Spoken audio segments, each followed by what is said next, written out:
back to another episode of Is Fitz Happy? I'm Luke. And I'm Emma. And this week we're discussing chapter 13 of Golden Fool Challenges. Yeah. And the excerpt. Epigraph. Epigraph. Wow, weird. Been a couple weeks since we recorded. Apparently. The epigraph this week is all about the ways that the OutIslanders make maps, which is really cool. Yeah, it's very technical. It's very, this is traditional why we do it this way. It's very based on their religion. And there's not a ton of very, very important things to the plot. It's just like cool world building. Yeah. A little bit there's something to do with the plot because it helps you understand the background of why Eliana and Peter are I guess the religiousness of them. Yeah. Because they seem very religious. But I guess you're right. Plot, mostly it's not about the plot. But we do learn that a map of land must be made from the hide of a land beast, and it should show no more than can be helped of the sea. A chart can only be drawn on a sea creature's hide, and though land must be marked on it, it is a sin to show the features of that land on a chart that is devoted to the sea. To do otherwise is to offend the lowercase God who made the world as it is. Singular and lowercase. Yes, yeah. And that could just, again, be transcription or translation issues or just how they write God in their missives and their lore and their histories or anything like that. But we know that they primarily worship El in the OutIslands. Yes. And while they know that Ida is a god as well, El is the one who made the worlds. Yes, which is interesting because for some reason, I thought that they did also worship Ida, the mother houses worshipped Ida as being people of the land, and then the men of the sea worshipped El or something, but I guess not. Maybe it'll come back. Yeah, that could still be the thing, but it's shown primarily as just one god who is making the islands themselves, the runes, making the lands, making the seas, and that is El. It's not named here, but we know that. Yeah, which is also really interesting because it also mimics sort of the monotheism in Jamalia and Bingtown. Although in Jamalia, there's more of an emphasis on there's the one god with many faces. Right, and this is more there's one god. Well, there's one god, but there's also another one. Yeah, it's there's one god we care about. Yeah. Whatever the other ones are doing is not our business. There is one mention in here that some islands he cloaks in ice from us, and this we are to respect. Draw then the ice that cloaks the rune, meaning the island, and this must be drawn in the blood of a creature of that ice, but not one that flies. So that's the only thing that I kind of highlighted there. It's because they are going to go to Eslevjal, which is cloaked in ice. And the charts and maps for that journey, I believe it's not mentioned in this chapter, but my hazy memory, I believe they are talked about. So it's kind of a little bit of a pre-background before we get to those parts in the book. Yes.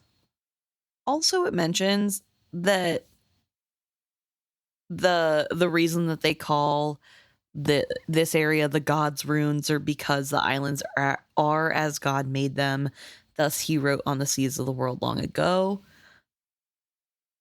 And there is this continuous theme of sort of whatever type of map you are making has to be made from a living being that is from that domain. That domain, yeah.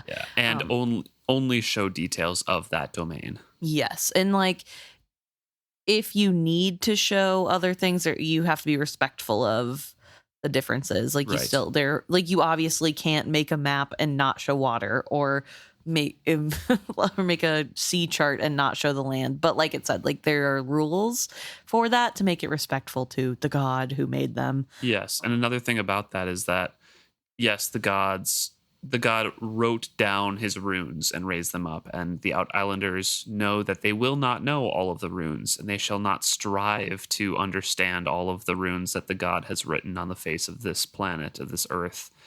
So it's I I found that really interesting as a philosophy, if that is kind of the case throughout all of the Out-Islands, because it kind of seems to me that it discourages exploration and expansion.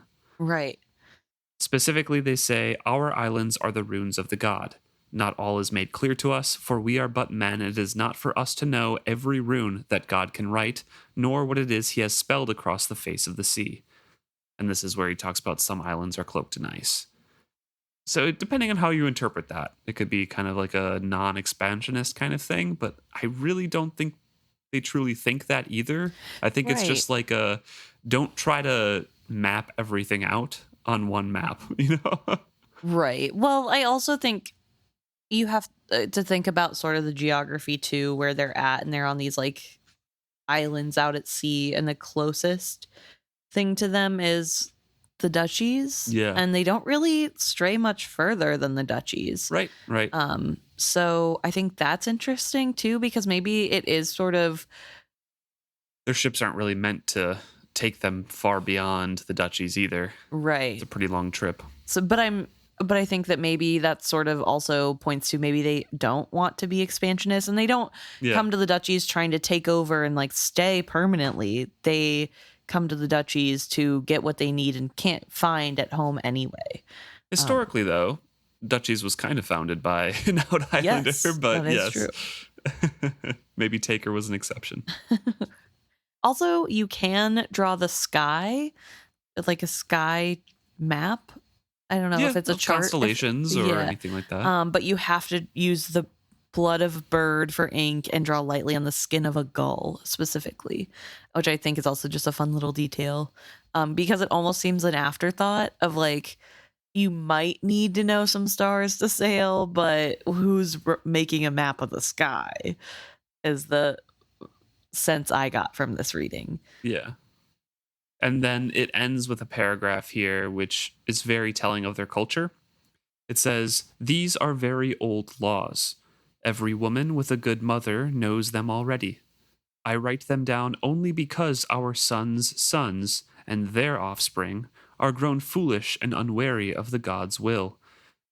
They will bring disaster on us all if we do not remind them that we have been taught better, and that these laws are from the God's own lips." So again, just like a look into their matriarchy. Yes. But also interesting that these rules supposedly come straight from El himself. Right.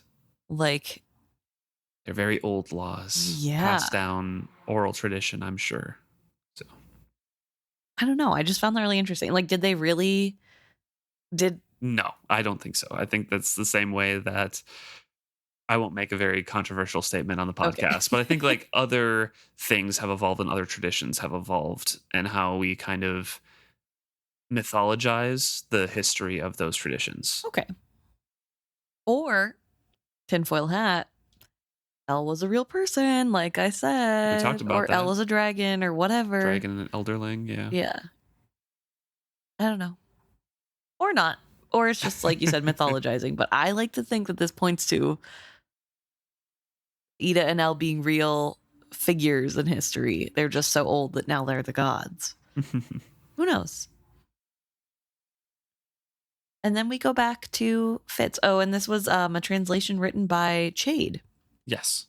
from an Out-Islander scroll, which I think is important to know. But we do start back with Fitz. When we left off, he had been making things right with Jinna and rekindling their friendship. Although nothing more, just friendship. When I left her that night, I resolved to treat our patched friendship gently and to keep it within bounds I felt I could deal with. I think she still felt this was untrusting on my part, but so I have ever been. At least, so Chade has often told me. And then there's 3 days that pass. And he says that it's a very trying time for him. He doesn't hear from Hap at all, and is dreading that his son is sleeping in the gutter, or, what he's up to, Mm-hmm. how he's able to deal with anything. But still, he's kind of keeping to that advice and not going seeking him out to help. Yes. But also, the Queen and Chade were meeting daily with the leaders of the Six Duchies, and Fitz was not invited to the councils that they had with them among themselves either. Yes. So it's just kind of him waiting for these 3 days. And of course, he's also not talking to Beloved at this point. Right. He also kind of talks and touches on the mingling of the OutIslander delegation and the factions there, talking that Arkan Bloodblade and OutIsland traders seemed fascinated with the Bingtown folk and openly talked with them about expanding trade alliances based on the betrothal between Prince Dutiful and their Narcheska. Yet both Elliania and Peter Blackwater were largely absent from those festivities that involved both Bingtowners and OutIslanders. Yes. And on the few occasions when Elliania did make an appearance, she was grave and quiet. And they both avoided the Bingtowners delegation as much as they could. In every way they could. Yes. She exhibited a marked aversion to the scaled boy, Selden Vestrit of the Rainwild Traders. Once I saw her physically recoil as he walked past her. But I was not certain that it was her choice, for afterwards she sat very stiff in her chair, while the beads of sweat broke out on her brow. It was not long after that both she and Peter excused themselves from attending a puppet play on the grounds that the Narcheska was weary and Peter must attend to their packing. This was scarcely veiled reminder of the imminent departure of the OutIsland contingent. The Bingtown traders and their offer could hardly have arrived at a worse time for us. And now we kind of meld into Fitz's conversation with Chade. Right. And Chade is annoyed because this could have been avoided if the Bingtown traders delegation could have come a week later. Then the OutIslanders would be safely away. They'd have no knowledge of this. There could be no offense taken. And it would be easier to have soothed the hurt of Dutiful's sort of mess up from a few chapters ago. Yeah. But as it stands, now it's just rubbing salt in the wound and it's making everything way harder. He was out of sorts for a number of reasons. Starling had tried to give him a note to give me. She had done it privately, but even so, it was indiscreet in the extreme for her to acknowledge that she knew he and I were connected. Somehow that was my fault. When he had refused, she had said, "Then just tell him that I'm sorry. I'd quarreled with my husband and I wanted the comfort of his friendship. I'd been drinking at the keep before I started down to town to finish my drunk. I know I shouldn't have said those things." So, I was right. I remembered correctly. Yes. They were having an argument. It was not about the thing that I thought it was about, but that you are aware of. It could be revealed later. True. But yes, they were having an argument there. And Chade delicately probes if Fitz and Starling had an, quote, arrangement. Yes. When I angrily replied that it was no one else's business if we did, but we didn't, he had surprised me by saying that only a foolish man would deliberately provoke a minstrel to anger. I didn't provoke her to anger. All of this is because I've refused to have her in my bed since I discovered she was married. I think I have the right to decide with whom I'll sleep. Don't you? I'd expected him to be shocked at this revelation. Almost I hoped it would be enough to embarrass him and make him resolve not to pry into my personal affairs anymore. He only slapped his forehead. Of course. Well, she should have expected you to shake her out of your sheets once you discovered she was married, but Fitz, do you understand what it means to her? Think. Had he not been so intent on teaching me something, I think I would have been offended. Yet his air was so familiar I could not accept his question as anything other than the opening to a lesson. Thus he had often spoken to me when trying to teach me to see all the possible motivations for a man to do something, rather than just the first ones that sprang to mind. So they have a little discussion about Starling's motivations, and Chade kind of talks through with Fitz to make Fitz kind of see it from her side. Yeah. Interestingly, this is not painting her in a better light. No, it's just more clear for Fitz. Yes. But I find it interesting, Chade's reaction to all this. He doesn't seem to care one way or other who Fitz takes to his bed or what he does with them. But I think it's really interesting to see how his mind works and all the little things at play, especially because I think some of these things we have touched on. Yeah. And then to have him sort of have to spell it out for Fitz, because Fitz really can't get over the fact that she lied to him by omission, and sort of can't see beyond that and his own hurt. And so this is a really good way for him to sort of look at Starling in a way he hadn't. But I also think that this gives him a view of Starling that maybe is less flattering than the one he had, because in his mind, Starling is a friend who he cared about and who cared about him. And this painting of Starling is a little bit more cunning, I would say. Maybe I don't think that it takes away from the friendship, and I think there is truth to it. But I think it's a more cynical view. It's shining a light on her selfishness or potential viewpoint of being a minstrel first. True.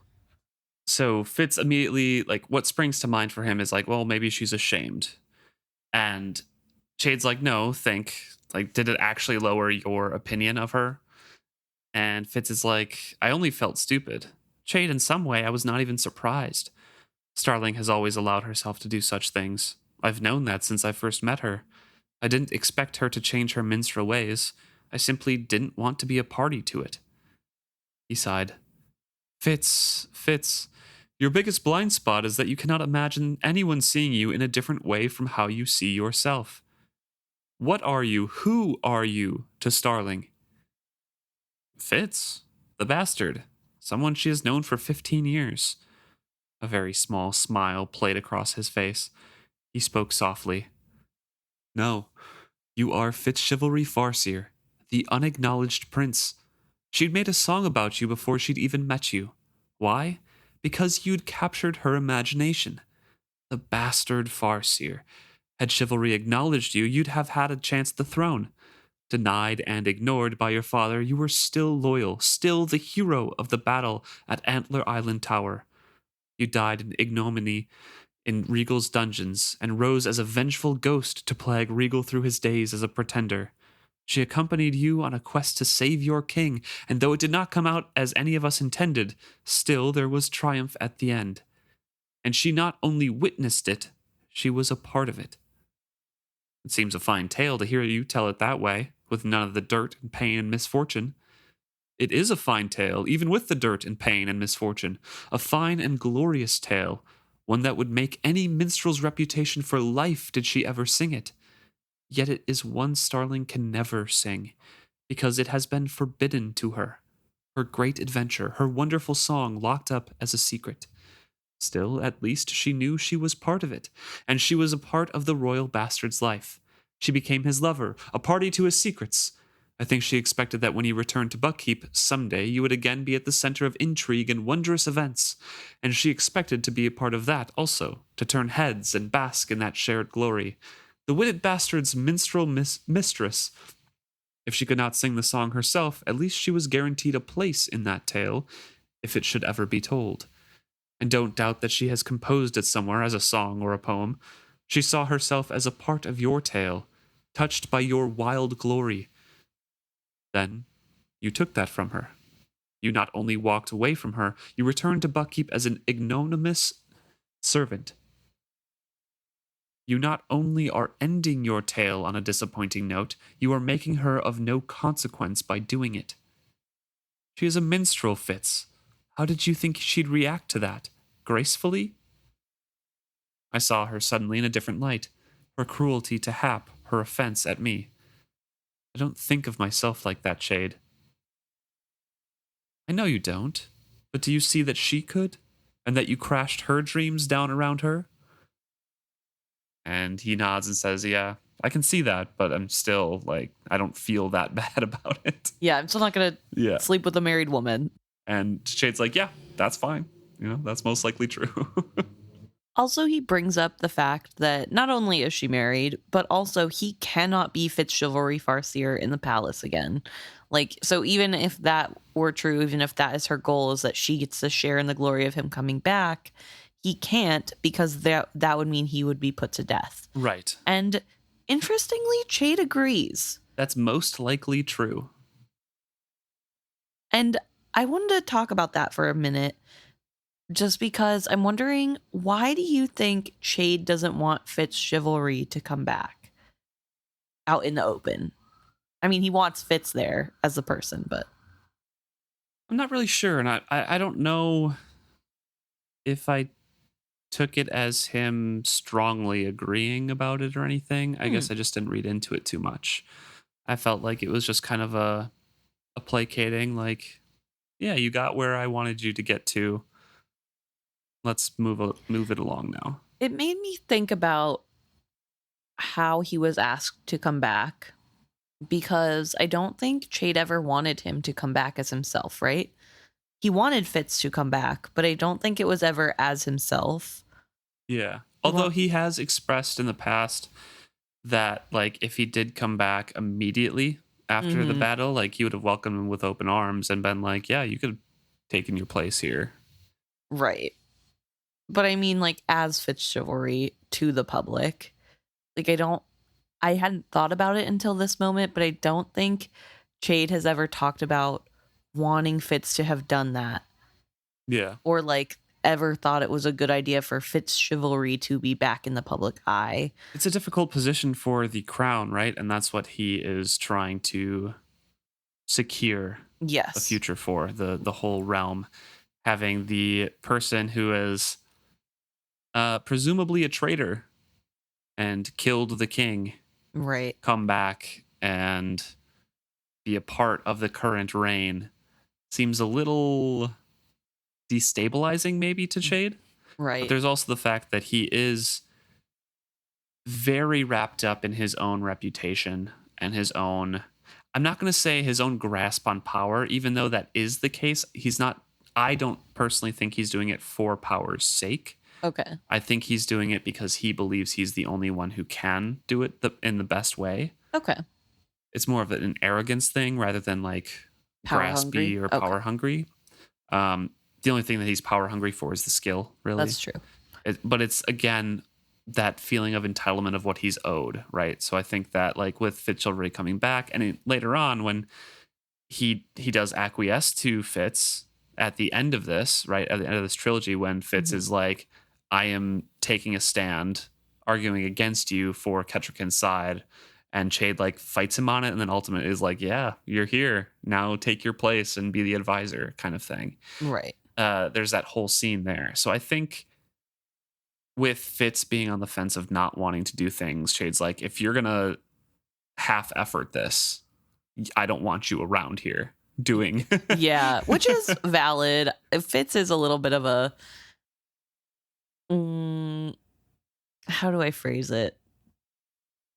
He's a little bit of a wishy-washy person when it comes to how much he's willing to do for the crown. Yeah, how much he's involved. Yeah, because I mean, sometimes he's very involved and he's very happy to be, but then sometimes he gets in a mood and he's like, I don't want to do this anymore. Like for example, in this chapter, in this beginning of this chapter that we've talked about already, he is not part of any of the conversations that Kettrican and Chade are having, right? About any of this situation. And yet previous chapters, and even in last book, he's noticed that Chade is talking to him like an equal, right? Yes. He could have demanded, like, Yeah. hey, can I be a part of this? I have good insights. I want to be part of the discussion. I'm sure Kettrican would let him in. Right. And I'm sure that Chade wouldn't have minded either. Maybe, like, he said, maybe, it might not be a good idea, but, like, he would acquiesce to it, probably. Right. If Fitz demanded. But Fitz just doesn't think like that. No, he's like, well, nobody told me, so Yeah. I guess I'm not allowed. He's still thinking of himself as the apprentice. Right. And it also goes to that agency part where, he feels constricted at Buckkeep in a way that he didn't when he was on his cottage. Yeah. And yes, he had chores to do out there, but he liked doing that because it was for himself. Right. It was things he had to do to survive, but now he feels so restricted in Buckkeep. I think he puts a lot of those strictures on himself. Yes, I agree. and it's just another way that it kind of appears. Right. But all that to say, like, I didn't read too much into it, but there are reasons that Chade is fine with Fitz being as he is right now. That's fair. He also reminds Fitz to stay on a minstrel's good side. Yes. Starling knows a lot. Yes, and that the Farseers are vulnerable to her knowledge. Yes. And if she ever decided that she was too mad at Fitz, she could release the knowledge she has, which could ruin everything. And this is a good reminder. And it's sort of, I think, good of Chade to remind him that you don't have to sleep with her again. That's not something that you have to do, but you just should. Be nice. Yeah, like, just don't make her mad. Like, so I think that's really interesting too, that he's sort of trying to point out that, like, it doesn't have to be all or nothing, but also we really need you to not cut her off completely if that's making her upset, because it is dangerous. So then we get a little bit of a move on in the conversation, and Chade's asking why the skill lessons are canceled. And Fitz has to explain, like he explained to the prince already, that he's scared of Selden. Yes. Because Selden seems to have some skill sensitivity, and he doesn't want to do anything skill related to kind of pique the Dragon Boy's interest anymore, right? Right. He talks about how it's hard to get Chade and the prince to understand this. He says, my suspicion of the veiled traitor intrigued both him and Chade, the prince. Thrice, Chade had chewed over Selden Vestrit's conversation with me. Neither of us could find any meat in it. I was learning that sometimes it was easier to keep Chade uninformed than to give him bits of information he could not confirm, such as telling him of the Narcheska's tattoos. So here he kind of details that Fitz told Chade about the tattoos, and then Chade spent a lot of time trying to confirm that and has found nothing. That was like the only time that it happened. Right. And even though he believes Fitz, because obviously Fitz wouldn't lie, he can't just send healers to Elliania's room without cause. So he's sort of waiting for something to happen so that he has an excuse, and it just hasn't arisen yet. And Elliania had pointedly refused several invitations to ride or game with the prince, so Dutiful could make no observations on whether or not she seemed to be in pain. And the queen dared not make too many pressing invitations, lest it appeared the six duchies desired the betrothal to proceed more than the OutIslanders did. In the end, all they had was my account of what I had seen. It baffled all of us, as did her handmaid Henja. And now we learned that Henja has not been able to be followed. Fitz hasn't done it himself, but Chade has put men on her, or women, I don't know, people on. Spies. Yes. And twice Henja has avoided them in Buckkeep Town, just kind of turned a corner and disappeared. Do you think that there's something to her ability to disappear, or is that speaking to the lack of ability in Chade's spies? How is she evading them so? I don't know. She might have help if the pale woman is riding along with her. Do you think they're skilling? Like using the skill to hide her? Maybe. But one of the things says, each time she had vanished from their scrutiny, once in a market crowd and once simply by turning a corner. Those could easily just be dodging around, knowing you're being followed, and then losing somebody. But they still don't know anything about her, about Henja at all. And Fitz says that the arcane punishment of the searing tattoos bespoke a magic that neither of us knew. Perhaps we should have felt glad of an unseen power urging the Narcheska to make strong her betrothal to the prince. Instead, we were both dismayed by the dark cruelty of it. Are you sure Lord Golden cannot cast some light on this? Chade demanded abruptly. I recall him telling several people at a dinner that he had once made quite a hobby of studying the OutIsland's history and culture. I shrugged eloquently. Chade snorted. Have you asked him yet? No, I replied shortly. Then, as he lowered his brows at me, I added, I told you. He is taken to his bed and scarcely comes out. Even his meals are taken in to him. He has the curtains drawn both across his windows and about his bed. But you don't think he is ill? He hasn't said he is ill, but that is the impression he lets his serving boy chatter about the keep. Sometimes I think that was half his reason for taking Char on, so that the boy could be fed the rumors he wishes to spread. I think that the truth is that he wishes to avoid any public appearances until after the Bingtown folk have departed. And kind of goes into that a bit, and Shade's like, well, that's sensible, but like at least talk to him about this, right? Like, yes, we need information. Yeah. Which is going to be a problem because Fitz doesn't want to.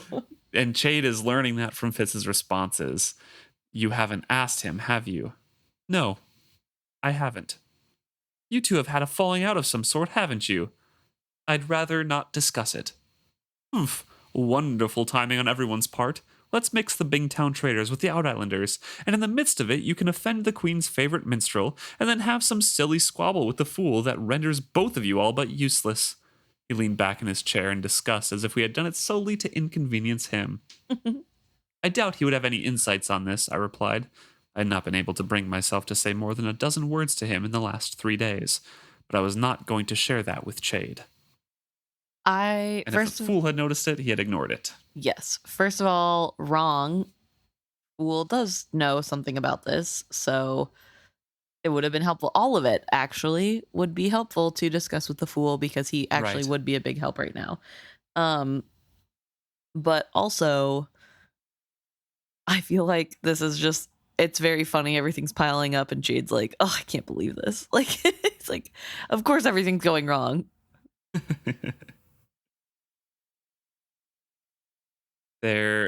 Fitz is in his head thinking about how he's ignoring the fool, and the fool is ignoring his brusqueness.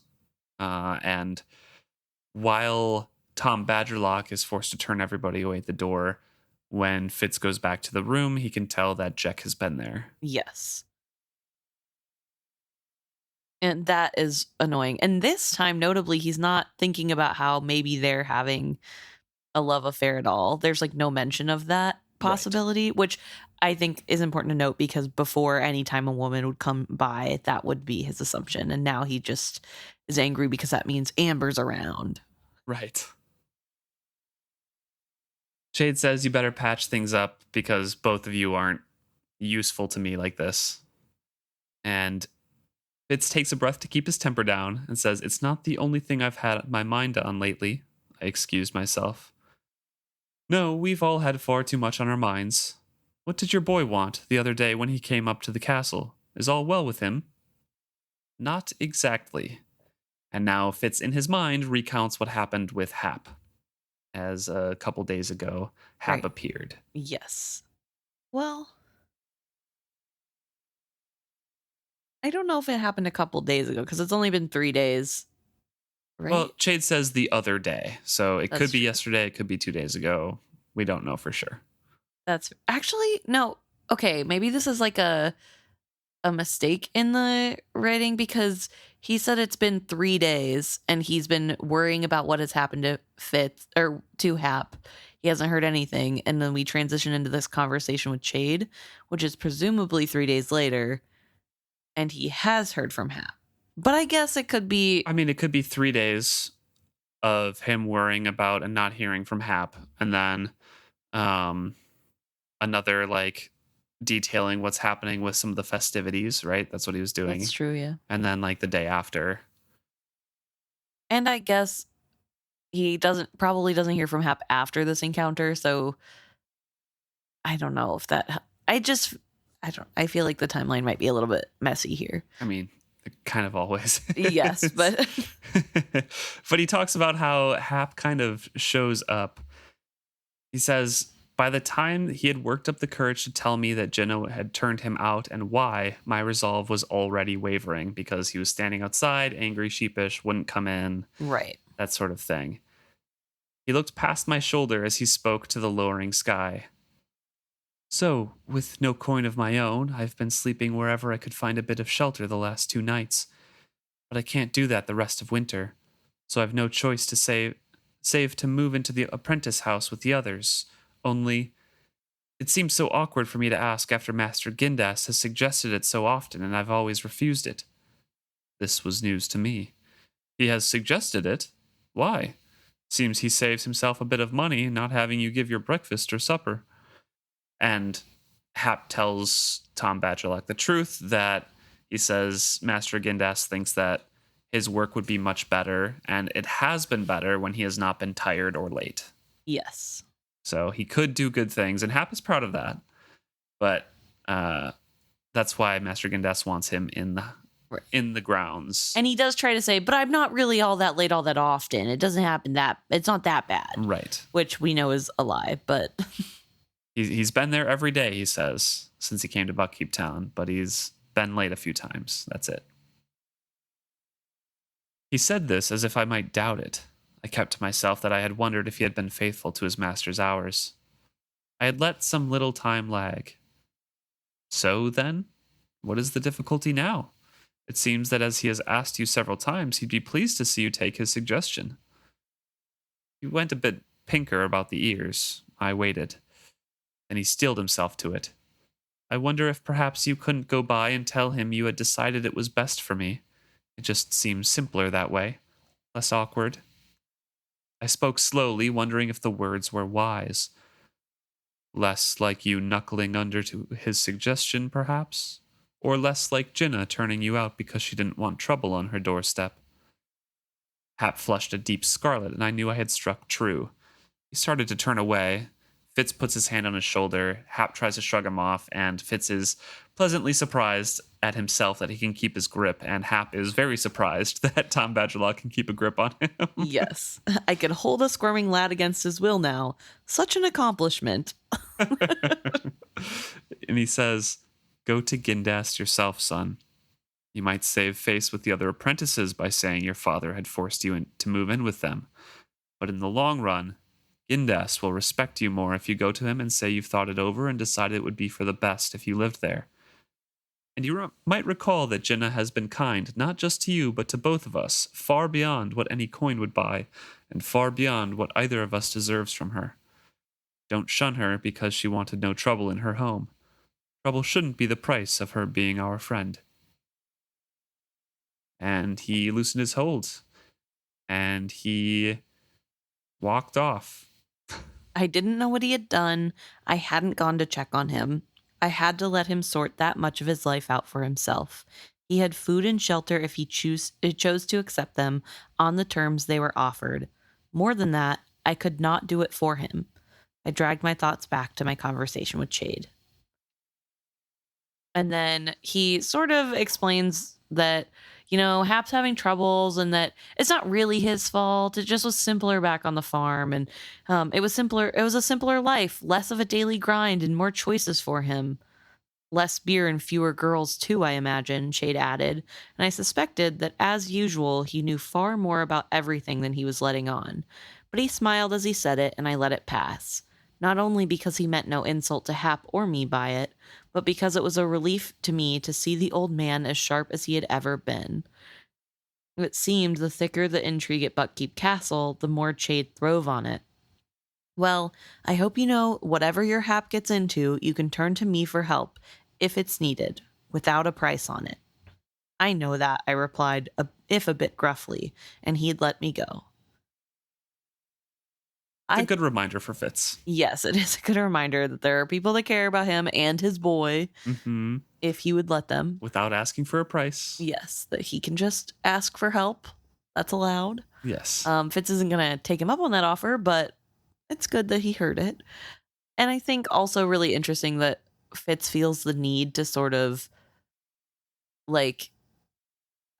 defend Hap's actions in this moment. And not interesting, I'm surprised he did it. It just, I think, really shows how much Fitz cares, but also his continued naivety of the situation and how deep it runs, I think. Yeah. I think it's kind of his hope for it. Yeah. And I'm not saying that Hap is a bad kid and Fitz should just accept that. But I do think that Fitz is being a little bit naive to think that the only reason things went bad is just because back at home he had more choices and less I don't know if he truly believes that. I think he does a bit, but that's also something he's just saying out loud to Chade, who isn't as close to the situation, right? Okay. I don't know. I think he does believe that is most or part of it, but it's not telling the whole truth. Yeah. And I think Fitz knows that. That's fair. And that's why he's kind of glad that Chade seems to know a little bit more about the situation too. He's like, okay.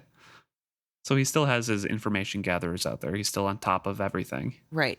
And I also wanted to talk about that because we have been noticing in previous chapters in the last book and this book, Chade sort of slipping in like his knowledge and what's going on and knowing, and just little details here and there, nothing too big. But with Fitz feeling like things are back to normal, do you think this has anything to do with his experiments he's been doing with the skill? It could be, definitely. I think Chade is also someone, and I believe Fitz here, that does thrive on how much is going on right now. That's like fair. all the different factions and things. Chade seems to be the kind of person that needs work to keep him busy, That's fair. to keep his mind active. But as you pointed out, he is doing those experiments. We don't hear much about it for a little bit here, but it's always on in the background.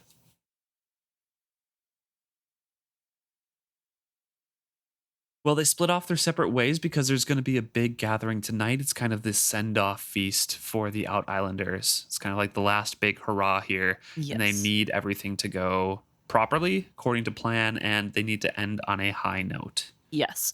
And Chade has to leave to get ready to attend this event in the seat of honor as the Queen's advisor. And Fitz has to go because he's going to be in the walls watching. Yes. He will not be there technically, but he is going to be watching. And so he has to find a good seat to make sure he has a good view of everyone and how they react. We get a cute little description of Gilly, who is kind of curious of what Fitz is packing up. And Fitz makes his way to his vantage point and settles in. He also mentions that, like most animals, Gilly was completely uninterested in bonding with a human. Our wit senses of one another brushed often, but never engaged. Still, he was companionably intrigued in what I did and followed me curiously as I made my way through the cramped passages. I thought that was a really interesting thing because we do talk a lot about wit and wit partners. And so it's interesting to know that most animals are not interested, which I think we've touched on before, but this is a good thing that was mentioned in the first trilogy, I believe. Yeah, but this is a good reminder for this trilogy of like, just because you have the wit and all animals have wit does not mean that you could just pick any animal and now you're partners. Yep. So Fitz gets a pretty good vantage point that has a view of the high dais and almost a third of the hall. So he talks about how the Great Hall has been renewed and the winter decorations are out in force and it looks great. All in all, it reminded Fitz very much of the betrothal ceremony witnessed from a different angle. There was a bit less ceremony as the dukes and duchesses entered this time. I suspected that even the nobility had become a bit weary of all the festivities and pomp of late. The Bingtown delegation, I noted with interest, entered with the lesser aristocrats and was seated well away from the OutIslanders' dais. I wondered if the distance would be enough to prevent sparks flying. What I had begun to think of as Ark and Bloodblade's contingent entered next. They seemed in high spirits and were once more decked in their extravagant versions of Buckkeep garb. Heavy furs had been replaced with satin and velvet. Lace had been used indiscriminately, and the colors seemed to favor the red and orange section of the spectrum. Strange to say, it suited them well, both the men and the women. The barbaric excess in adopting our modes of dress made them the OutIslanders' own style, and that they had chosen to emulate some of our ways indicated to me that the doors would soon open wide to trade of all sorts, if Ark and Bloodblade had his way. Peter Blackwater and Elliania were not with them, and they still had not entered when the Queen and the Prince made their way to the high dais. And Fitz notes the reactions to them missing. He says that the Queen's eyes widened with dismay, but she didn't let it reach her smile, and Prince Dutiful kept a lordly reserve, apparently not noticing that his fiancée had not yet seen fit to join. When the Farseers had assumed their places, an awkward little delay ensued. Ordinarily, the Queen calls in everything and, the feast starts. Right. But they have to wait for Elliania and Peter. So they're waiting a long time. And just to the point where people begin to mutter, they got this down to an art now, right? They did it once with the Prince's Ride. But now they do it again. Peter appears. and he steps aside silently, and the Narcheska enters. The narwhal symbol of her matriarchal line was picked out in ivory beads on her leather vest. It was trimmed with white fur, probably snowfox. She wore a sealskin skirt and slippers. Her arms and fingers were innocent of all jewelry. Her hair flowed unfettered as night down her back, and upon her head she wore a curious blue ornament, almost like a crown. It reminded me of something, but I could not quite recall what. And this is the little figurine. Yes, from the beach. Yes. Pretty much a spitting image. Yes. Well, she's clothed. Yeah, that's true. That is true. She stood a moment in the doorway. Her gaze met Kettrikin's and held it, and then she just walks towards the dais, just watching Kettrikin. Head held high and straight towards Kettrikin, which is not necessarily the correct decorum, but Kettrikin tries to smooth it over by saying, "I'm so pleased you've joined us." She said it graciously in a low voice. There was genuine welcome in her tone. I thought for a moment that I saw a flicker of doubt pass over the Narcheska's face, but then her resolve seemed to harden. When she spoke, her young voice was clear, her enunciation crisp, and her voice pitched to carry. They were not private words she spoke. "I am here, Queen Kettrikin of the Six Duchies, but I fear I have begun to have doubts that I will ever truly join you as wife to your son." She turned then, her gaze slowly swept the assembly. Her father was sitting very straight. I surmised that her words were a surprise to him, one he sought to cover. And this is not great, right? Like, this is not a good response. And Kettrikin, it says as much. She says, "Your words disappoint me, Narcheska Elliania, Blackwater of the Gods' Runes." And that's all she says. She spoke no question that would have invited a reply. I saw Elliania hesitate, fumbling for a way to begin her planned speech. I suspected she had expected more of a reaction from the queen, including a demand for an explanation. Lacking that introduction, she had no choice but to tone her words to meet the queen's attitude of polite regret. It's very, very smart by Kettrikin. Yes. It's something that she probably would have done in any situation, but I think she can also kind of see the attitude that Elliania came in with and the idea of a planned speech that Fitz sees. Yes. And she's been doing this a long time. She's been queen for, 15 years? Yep. So she's not going to be tricked by a 13-year-old. Yeah. And Elliania begins. She says, "I find this betrothal does not meet my expectations, which are those of my mother's house. I was told that I would come here to promise my hand to a king. Instead, I find my hand offered to a youngster who is but a prince, not even a king in waiting, as you term one who learns the duties of his crown. This is not to my satisfaction." And I think this is a little bit of a misstep on her part. She keeps hammering. I mean, it's all she has. Right. But she keeps hammering on, like, "Oh, this isn't really a king, and I am a queen," You basically. think it's a misstep? Well, I think this is exactly what she wanted to do, and it ends up the way she wanted it to end up. She's not talking to Kettrikin. no. But I think it's okay. Yes. I think this is planned. This is what she wants to do. I don't think it's a good idea for the future relationship of her and her mother-in-law. Although I guess she doesn't think there's gonna be a future relationship with her mother-in-law. She does not care. So correct. Maybe I'm wrong in saying it's a misstep. That's not a good way to phrase it. She's just trying to get a rise out of Dutiful to accept a challenge. Yes. That's it. So she's belittling his station and his role and doubting that he could become a king. Right. I guess also I think when I say it's a misstep, she's like calling him a youngster and she's saying, like he hasn't proven himself. She's 13. Right. Like right. she's not. But again, it goes back to what she said before on the ride that like True. You have to wait to see if the breeding went true. Right. Which like obviously they remember. Yeah. Those words. So right. it all kind of coalesces together in one opinion here. But Kettrikin doesn't act out of anger immediately. She doesn't reply. She lets the girl's words die away. When the queen did speak, she spoke with simplicity, as if she were explaining something to a child who might be too young to understand it. The effect was that of a mature and patient woman addressing a wayward young girl. It is unfortunate that you are not taught our customs in this matter, Narcheska Elliania. Prince Dutiful must be at least 17 before he may be declared the king in waiting. After that, it is up to his dukes to decide when he may be crowned as full king. I do not expect it will take long for him to earn that responsibility. And Fitz notes that this is a really good move because it brings in the duke and reminds them of their part in this. She acknowledges them physically as well, lifting her gaze to them, and so brings them into her side of like, yep, you have a part to play in this. You're on my side. And Fitz says it was smoothly done. And then Elliania starts sort of panicking because she can tell that this isn't going the way she wanted it to.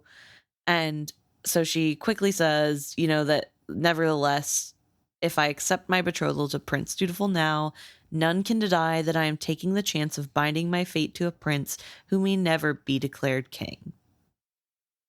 And Ketcherkin just says that's most unlikely Narcheska Elliania. And I think it's very interesting that she keeps referring to Elliania as Narcheska Elliania. She never takes away the title. Right. She is always being very formal, whereas Elliania isn't really saying Queen Ketcherkin back to her. I mean, she's not just saying Ketcherkin or anything, but I think it just is a very big juxtaposition, and it again talks to the maturity level from Ketcherkin, and this is a child.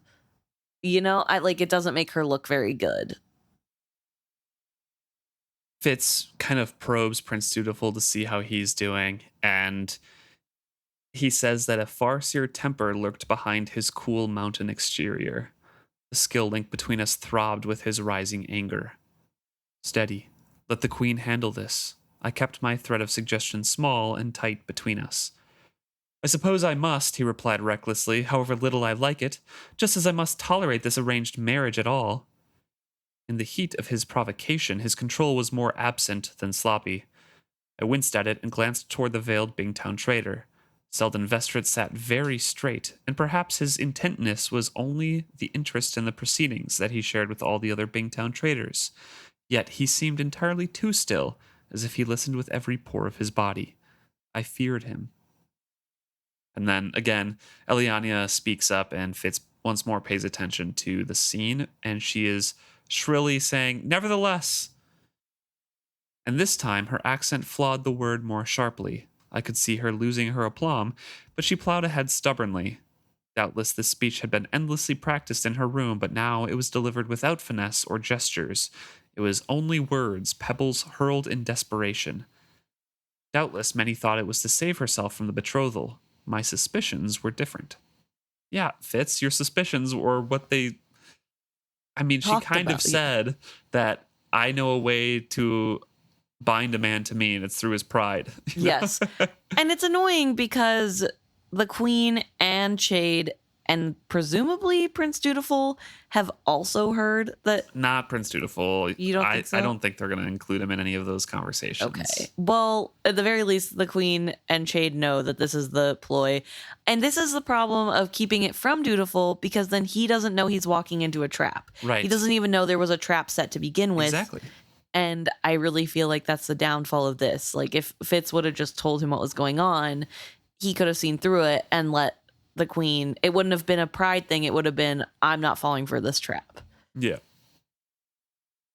So she says her words, "If I am to accept this custom of yours as good, and my promise of marriage to a prince who may never become a king, then it seems fair and good that in return I ask him to honor a custom of my land and people." There were too many faces to watch for responses from everyone. One I made sure of was Ark and Bloodblade. I was certain that his daughter's speech was a complete surprise to him, yet at her naming this condition, he seemed pleased. But then, I reflected, he was obviously a man who enjoyed a challenge and a gamble, as well as putting on a show. He was content to let her stir the pot while he waited to see what would bob to the top. Perhaps it would be to his advantage. Several of the people seated alongside him did not look so sanguine. They exchanged apprehensive glances, fearing the girl's effrontery would endanger the betrothal and cripple their trade negotiations. The blood had started to rise in Prince Dutiful's face. I could see and feel him fighting to maintain a serene demeanor. Kettricken held her calm almost effortlessly. Perhaps that might be acceptable, she said quietly, and again it sounded as if she were indulging a child. Would you care to explain this custom to us? So this is probably more into her practiced speech area, and she says that in my land it is customary if a man seeks to marry a woman that the woman's mothers are uncertain of his blood or his character, then the mothers may propose a challenge to him whereby he can prove himself worthy. And there it was, insult bald enough that no duchy would have blamed their queen if she had immediately voided the betrothal and alliance. No, they would not have blamed her, yet in the faces of more than one, pride warred with the possible loss of trade profits. So eyes are flickering around between the dukes and duchesses, and it's like very conflicted here because she straight up just said, like, I am in doubt of your prince's bloodline and his character and his ability to be a leader. Right. And it's the bloodline thing that she keeps bringing up that is almost the worst of it, because that is probably a rumor that goes around of like, is this actually Verity's child? Yes, he has the Farseer traits, but is it actually Verity's child? I'm sure that is a rumor. She went off pregnant into the mountains and then came back pregnant a year and a half later. Like, I'm sure it is a sore spot and something that they have worked really hard. Minstrel said it was true. That's true. But still, that doesn't stop rumors from spreading. True. That's true. I don't think it's as much of that as a sore spot. I think the bloodline is specifically kind of poking at Kettricken. It's what got the most rise before, I think. So I think now she's hammering it again. But this also makes me wonder, is she getting a rise out of Kettricken because Kettricken knows this isn't Verity's kid? But I don't think she does. She tells Fitz later that it's like around this time she starts piecing it together, but remember, she's not getting a rise out of Kettricken, right? Oh, it's getting a rise out of Dutiful? Yes. Okay. Yeah. Because this Verity is such a sore spot for Dutiful because he wants to idolize Verity, right? He wants to have Verity on that pedestal and look up to him because he was his dad. He was the great king, and that's what all he's heard about his whole life. He wants to know the mundane, right? Right. That's why he liked hearing Tom's stories, but having somebody disparage that potential line is very angering to him specifically, and it is going to needle Kettricken, but Kettricken is keeping her calmness because I think she was aware that this is a possibility because of that, that warning from Fitz. Right. Okay. So I think she was kind of prepared for something. Or like Chade was prepared for something and said, hey, watch out for this if it goes if it goes the worst direction. So Elliania here is stating that, I'm not impressed with Prince Dutiful. He has to do a challenge. And since she doesn't have her mothers there for her, she's going to speak for her mother house and set the challenge to prove the prince is worthy of me. Fitz says here that he has known Kettricken for a long time, and while he has been away for a long time too, knowing her as a young woman probably helps him see some micro reactions and expressions that other people would have missed. I saw the tiny movement of her lips, how disappointed she was. All the months of effort spent crawling toward an alliance between the 6 duchies and the OutIslands were erased in the rush of an impetuous girl's words. For Kettricken could not allow the worthiness of her son to be questioned. When Elliania looked askance at Dutiful, she looked askance at the entire kingdom of the 6 duchies. It could not be tolerated, not because of maternal pride, but because of the danger of debasing the value of the 6 duchies' alliance. I held my breath, waiting to hear how Kettricken would sever the negotiations. So focused was I on the queen's face that I only caught from the tail of my eye the furtive grab that Chade made at the young prince's shoulder as Dutiful surged to his feet. I will accept your challenge. Violating all protocol, he stepped clear of the chair and moved to face the Narcheska as if this were truly a confrontation between lovers. His actions seemed to exclude the queen, as if she had had no say in the matter at all. I will do it, not to prove myself worthy of your hand, Narcheska.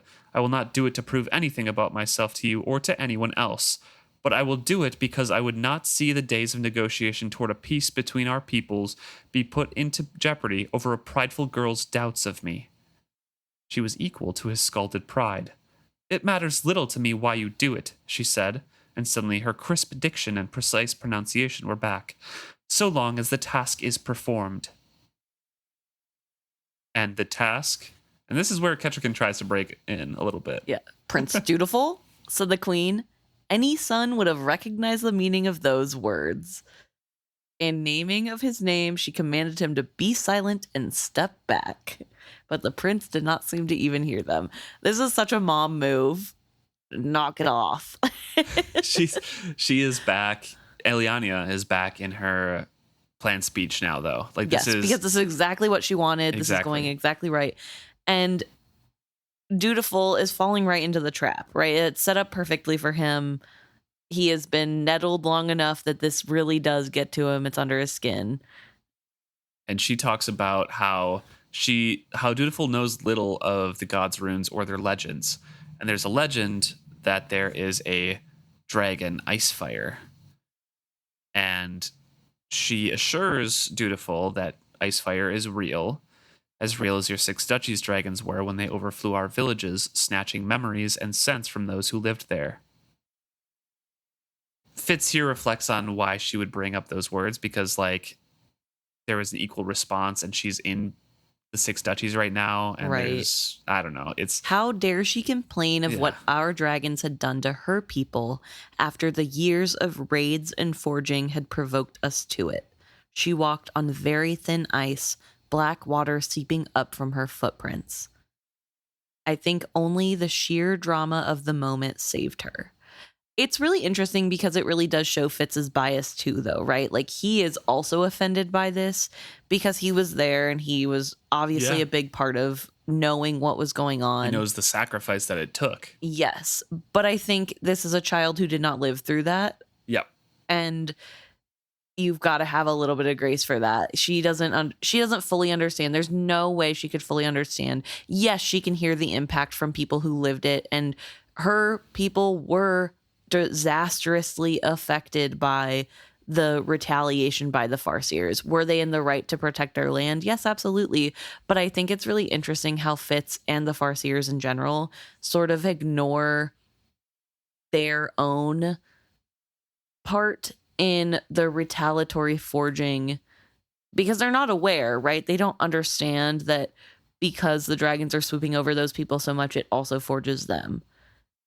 And like, they don't know that happens. That's something that's revealed to Fitz by the Pale Woman later, I think. Well, I mean, she says it right here, too, right? Well, yeah, but I don't think Fitz is hearing it. Do you know what I mean? Like, Fitz is so aghast that she would dare say that there was anything bad. Like, I don't know how to phrase this. I think that he and people in this room especially ones that lived through this, are offended that the people who started this horrible war would be upset by the losses that they incurred from that. And like, right. I just think specifically, I agree with you. I just think specifically the memory thing is known. But is it known, or is it a thing that's a one-off that he's not really looking into? I think it was known before this. At least that's what I have fixed in my mind. Well, I mean, in the first trilogy, he talks about how people who saw the dragons, people only have memories of the dragons if they saw them from a distance. If they flew over, they don't remember the dragons flying over them. Yeah. But he doesn't ever talk about what that does long term. So I don't know if it's known that they also forged the Out Island people back. This is it's not fully forging either. It's not like they loosed a bunch of forged ones in the Out Islands. Well, you don't have to loose them if they're already out in the open. That's what I mean, though. it's not like they turned people into forged ones that were in the Six Touchies. Unless you're remembering something that I'm not. I just don't know that they are aware that they also forged people back. Like, yeah, there are memory problems. I don't know. How are you using the term forged here? Because we've used it for like partial forging before, for like giving some memories away. Are you talking fully forged? People are fully forged from the dragon attacks that is talked about in the end of this book, and that it like. So you are is, remembering something that I'm not. Okay. Sorry. Yeah. Like people got fully forged. This is why they forged them back. This was long ago when the dragons first attacked, they forged people. And so when they had the opportunity, that's how Black Bread. Kebble raw bread. Thank you. I was like, what is going on? Kebble Raw Bread got so many people behind him to begin with because he had a way to get back at the Six Duchies the same way that they attacked them. And it was with the forging. And so like that's part of it that I don't think people understand, because yes, they know that like memory was affected, but I don't think they're understanding that there actually was a big consequence to innocent bystanders at the Out Islands too. Like, yeah, obviously innocents are going to be killed in war, but I don't think they understand the like real impact. Okay, yeah. Or shared impact. And so that's what I'm thinking of. Yeah. But the sheer drama of the moment prevents her from being shouted down, because the room is full of people from the Six Duchies who aren't listening to this. Elliania continues on with her story of her legend, and that's of Icefyre, the black dragon of the gods' runes, sleeps deep in the heart of a glacier on his Levjal Isle. His slumber is a magic one, preserving the fires of his life until some deep need of the god runes folk awakens him. Then he will rip himself free of the glacier and come to our aid. Surely he should have done so when your dragons flew over us. Surely that was an hour of great need for us, yet our hero failed to arise. And, for that, as for any hero who forsakes his duty, he deserves to die. Bring me Icefyre's head, and then I will know that unlike him, you are a worthy hero, and I will wed you and be your wife in all ways, even if you never become king of your Six Duchies. And Fitz feels the instantaneous reaction from Dutiful and screams, "No. I forbade him for the first time since I'd accidentally skill imprinted on him the command not to fight me. I hoped with all my heart that it was well and truly still in place." And it was. Dutiful fights against that. Yes. He says, I felt him hit that barrier like a rabbit finding the length of the snare. Like a rabbit, he struggled against the choking restriction of my command. But unlike a rabbit, I felt him, even in his panic and outrage, consider the type of stricture it was. He acted swift as thought. He lifted his head, and almost like a tracing finger, I felt him follow the noose back to me.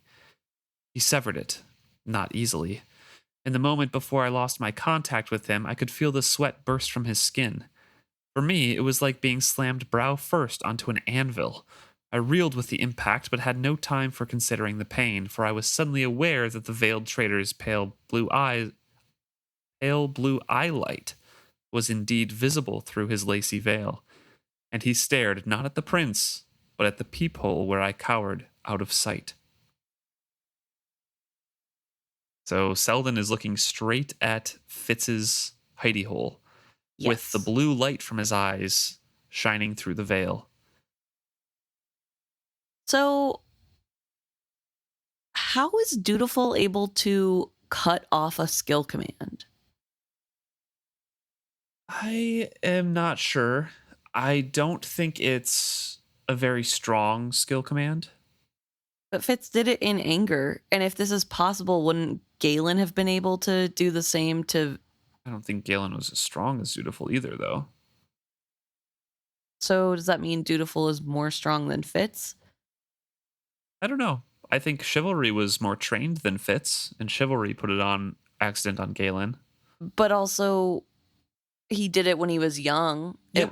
like he wasn't fully trained when he did it on accident and anger. So yeah, but he was being trained by Solicity. Yeah. And Fitz was being trained by Galen, who hated him in a wartime way of doing it. Okay. So I think that however Fitz is able to access the magic and skill commands and things, which he has never done before, I think it was just weak. I don't know. Okay. He tried for a long time to get around the command and not evoke it in any way. So I don't know. That's my ideas on it, at least. Other than that, maybe Dutiful discovered something that no one else has ever done before. Maybe. But either way, Dutiful is broken through because in Verity's voice, a man's voice, he says, "I accept the challenge." And Kettrican gasps. She didn't have time to shape the refusal, and there's a big stunned silence at his words. I saw Chade wince, yet a moment later, the old assassin's eyes opened wide, and I saw a hope gleam in them. For cheers erupted, not just from the 6 duchies tables, but from the OutIslanders as well. He could have refused the challenge, and rightfully so, with no loss to his honor, but he stepped up to do it, to defy the OutIslanders' slighting assumption that he was less than worthy of their Narcheska's hand. At the OutIslander table, I suspected that wagers were already being laid and that the boy would fail. But even if he failed, his willingness to step up to Elliania's challenge to him had increased their regard for him. Perhaps they were not marrying the Narcheska off to a farmer prince at all. Perhaps there was a bit of hot blood in his veins. Then Fitz looks over at the Bingtown trader delegation and notes that there is consternation and even horror among their faces. The veiled trader was no longer staring at my wall. Selden Vestrit gestured frantically, speaking urgently to the others at his table, trying to make himself heard through the roar of the sound that filled the great hall. And he also catches a glimpse of Starling Birdsong, who has leaped up onto the table and is looking around at everyone's faces to capture all the reactions and everything, probably already writing a song. Right. And Prince Dutiful shouted into the din. Something in the set of the lines around his eyes warned me. Edom mercy, I prayed, but knew no god or goddess would stop him. There was a wild and stubborn gleam in his eyes, and I feared whatever it was he was about to say. At his shout, the uproar in the great hall quieted abruptly. When he spoke again, his words were pitched for the Narcheska. Nevertheless, everyone can hear it in the silence. And I have a challenge of my own. For if I must prove myself worthy to wed the Narcheska Elliania, who has no prospects of being queen of anything, save that she give her hand to me, then I think she must first prove herself worthy of being a queen of the 6 duchies. Now it was Peter's turn to start and then grow pale, for the words were scarcely out of the prince's mouth before Elliania replied, "Call me this challenge, then." "I shall." The eyes of the 2 youngsters were locked. The glance between them was not fixed, but alive, as if for the first time they saw one another as they clinched in this battle of wills. My father, as you know, was only the king-in-waiting when he embarked on a quest to save the 6 duchies. With little more than his own courage to guide him, he set forth to find the Elderlings that would rise to our aid and end the war your people had forced upon us. The prince paused, almost, I think, to see if his words had struck home. Elliania remained icily silent. When months passed, and no word was heard from him, my mother, who by then was besieged but rightful queen of the 6 duchies, set out after him. With but a handful of companions, she sought and found my father, and aided him in waking the dragons of the 6 duchies. Again that pause, and again Elliania refuses to put any words into it.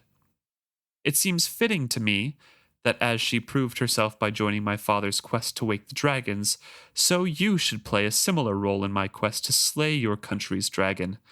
Go with me, Narcheska Elliania, share the hardship and witness the deed you have laid upon me, and if in truth there be no dragon to slay, witness that. Dutiful spun suddenly to the room and shouted, "Let no man here ever say it was the will of the 6 duchies alone that slew Icefyre. Let your Narcheska, who has commanded this deed, see it through beside me, if she dares." I dare. So everyone's, again, cheering. But I think I want to talk about what Dutiful actually says here. Yes, it's in like the heat of pride, right? And anger. However, he touches on everything that is a concern politically. Right. He touches, he rebuts the fact of the war a little bit, said like, yeah, your people forced it on us. He addresses everybody. He says, hey, it's not the will of the Six Duchies that slays this. And that's great to address the OutIslanders in that, because Right. Fitz mentioned that there were looks of consternation before everyone was cheering for Dutiful saying yes to the challenge. That like, oh, what if he does slay our dragon? Like it's our protector, you know? Yeah. So I think it's very important and very well done, even if in anger and pride and a rush to accept this challenge, that he addressed all that he did. And he also is making sure that there's room for if there is no dragon, because he doesn't want this to be a little girl's fantasy of here's an impossible task, now you'll never have to marry me. He's saying now you have to bear witness, and if there isn't one, it's not me saying there's not one because I couldn't do it. Right. It's because you saw for yourself there really was nothing for me to do. Yes. And he started it off saying, I'm not going to do this for you because you challenged me. I just don't want you to ruin our months or years of negotiation. Yeah. And throw the peace down the toilet. Yes. And although he is being very hot-headed in this moment, and he is sort of jumping to a thing that he should have waited to see how his mother tried to get him out of it, it is like you said, really well done. It speaks to the way he's been raised, that even in this moment where his temper is high, he's still thinking about all the pieces. He's still able to see that, like, hey, if I do this, here's a bunch of things that could go wrong, and even though I said I'm not doing this for them, like, that still poses its own set of risks. It's just a lot to think through in a short span of time, especially when he's already angry. And whether or not it was purposeful or just a stroke of luck that he happened to do this amazing thing, it's done very well, and it makes everybody excited to see what's going to happen next.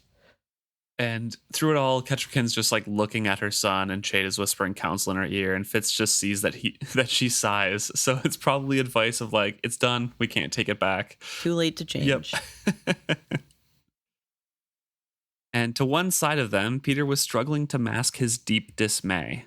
Before them, the prince and the Narcheska still stood, their eyes locked in duel.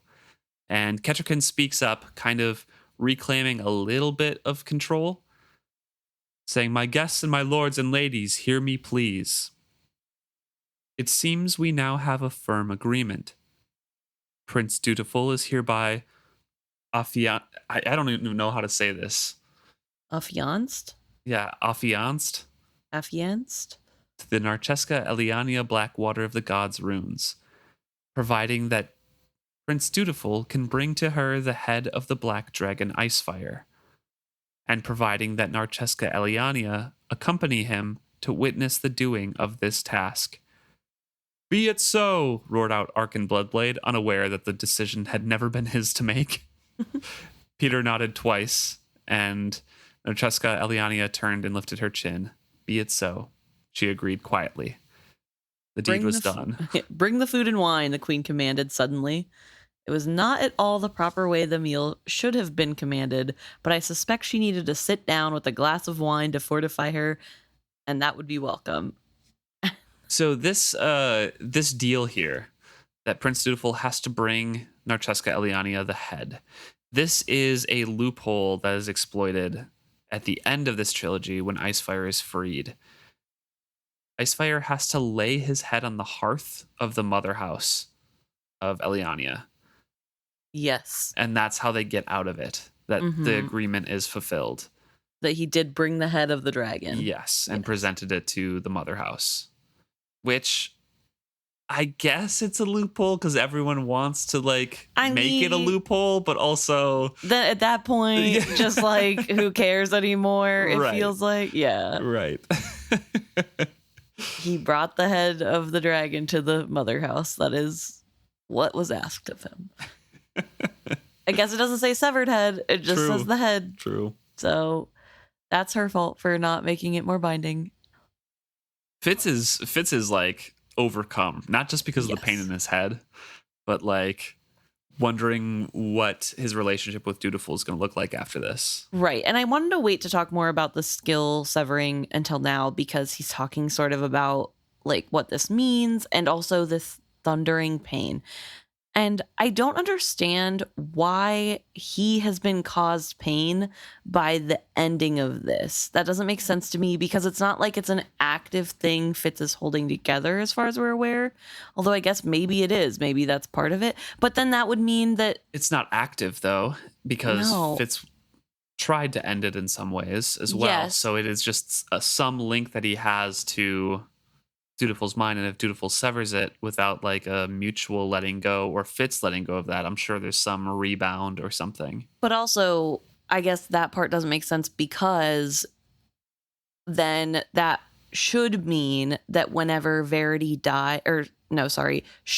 died, that his command should have equally have disappeared from Galen, and it did not, as far as we're aware. I mean, because you're saying that there is a link between Fitz and Dutiful that Dutiful somehow severed. Yes. And if Chivalry died, that link should be severed? Yes. Because if there's a physical reaction to removing a link that is not active, that implies that it is connected to the person who made it no matter what. And if that person is no longer alive, how is that still working? I think it's because they're different orders. They're different skill commands. Fitz's wasn't an attitude change to Dutiful. It was a command not to fight him, basically, and Dutiful took it to obey him, right? So it had an active component where Fitz could command something and then it would kick in. Okay. And the impression that I got of Chivalry's change to Galen was that it was just like a whole attitude shift of like, no, you love me now, basically. But wouldn't that always be active then, anytime he was seen? Right, which is why I think that like they interact differently or are applied differently. I mean, we're getting into guesswork weeds of magic that is not explained ever, right? That's true. But my idea of it is that they're slightly different. Yes, that's all skill commands, but it's not going to be like one skill command is a skill command, right? Okay. We also think and are pretty sure that Shrewd at least probed Fitz with skill when he was like 9 or 8 when he gave him the pin, and potentially gave him a skill command to be loyal. And if that's the case, it didn't go away when Shrewd died. That's true. Because I think that was like a mindset shift. It wasn't a, hey, obey me. It was just like you're loyal. Okay. So this, I think, when it activated, when Fitz called upon the skill command link, right, Dutiful was able to identify, this is happening right now. Let me cancel this magic. And I guess, to be fair, Fitz was actively trying to use the command he gave to him. He's like specifically talking about how he's hoping that the command is holding, and that is the intention he's going in with saying this no, and that it does work. And there have been other times when Dutiful has been able to seemingly not do whatever Fitz has told him to do. Right. So maybe that's part of it too, is that it's like the intention of it. Mm-hmm. I don't know. The other part of that scene, though, is Selden staring directly at where Fitz is. Yes. And my presumption is Tintaglia kind of staring out of his eyes. Yes, that's what I was thinking too, especially because it's blue eyes, which is we know that Elderlings kind of get a gleam in their eyes too. Yes. But his are so unnaturally bright at different times that it seems very connected to when he's skilling, and another presence is there. I would agree. But yes, so this is over. The meal time has begun. It's time for the people to talk about what just happened. Starling steps down and is swept into her husband's arms. So Fitz is like, well, their fight is over. Clearly they're fine. And all of a sudden, Dutiful sweeps into Fitz's mind. Tom Badgerlock, you will answer to me later for this. As abruptly, he was gone. When I falteringly reached after him, he was simply unavailable to me. I knew he was there, but I could not find a handle to open his mind to mine. I drew a deep breath. This did not bode well. He was angry with me, and quite likely the trust between us was badly damaged. It would not make teaching him any easier.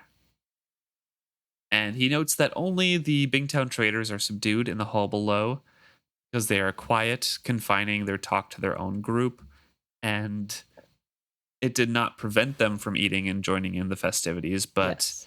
They clearly have a lot to talk on. Yes. Because they're trying to gain the help for their dragon, their very real dragon, and now there maybe is another real dragon, and the people they're seeking help from are going to kill it. Well, their goal... Well, that was one of their bargaining chips, right? To have the dragon be helpful. They want Bingtown to fight Chalced. Yes. Join the fight with Bingtown against Chalced. So the other people are just like, we need to find ways to have a different leverage or do whatever. You think that's Selden alone is sitting in thought, not touching anything, because he has different goals, right? His goal is specifically to help Tintaglia.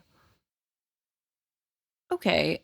I think Cirilla especially, and maybe the traders as well, because their mind is negotiation, are still going to stick to their original plan. Like, hey, we need an alliance with the Bingtown, with the Six Duchies. Yes, we do not want more dragons to be killed, but I think they're more focused on their alliance and their war with Chalced than putting a dragon over them, unlike Selden. Selden is obviously going to put the dragon first. I guess I feel like they would also be worried about the killing of another dragon, because if there is another real dragon, then Tintaglia can help them right now and leave the deformed babies, because they can make new babies that are not deformed. You know what I mean? Like, yeah. I feel like they would also be worried about the death of a potential dragon. True. And not just because they lost the bargaining chip of we have the only dragon, but I just don't think it's as high on their priorities as making sure the Six Duchies are ultimately allied with Bingtown. Okay. I think Cirilla would definitely stay on the human side of everything. Okay. And be like, hey, I'm representing Bingtown. Our goal here was the Six Duchies. But there's excitement. Everyone's like, wow, there's a real quest. Our prince is showing some gumption. This OutIslander girl, yeah, maybe she's presumptuous, but she has some fire back in her too. She's like maybe worthy to be a queen. This is great. We have a whole thing going on now. Fitz says, for now at least, the Six Duchies and the OutIslands had a firm understanding with one another. The queen had done it, well, yes, and the prince, and the glances that were tossed his way seemed more appraising of him than previously. Obviously, this lad was proving himself spirited to both his lords and ladies and to the OutIslander folk. So everyone's settling down, minstrels are striking up lively tunes, and Fitz unfolds his own dinner that he packed, and Gilly is miraculously appeared around his elbow, and Fitz starts feeding Gilly as well. Then he overhears, "A toast," someone shouted in the hall. "To the prince and the Narcheska." A lusty cheer followed the words. I raised my bottle, grinned grimly, and drank. And that is the end of the chapter. Yes, very, very interesting. And that's the kind of the whole catalyst here. We're finally getting into the big quest. The main quest, the main plot line for this trilogy. Like halfway through book 2. Yes.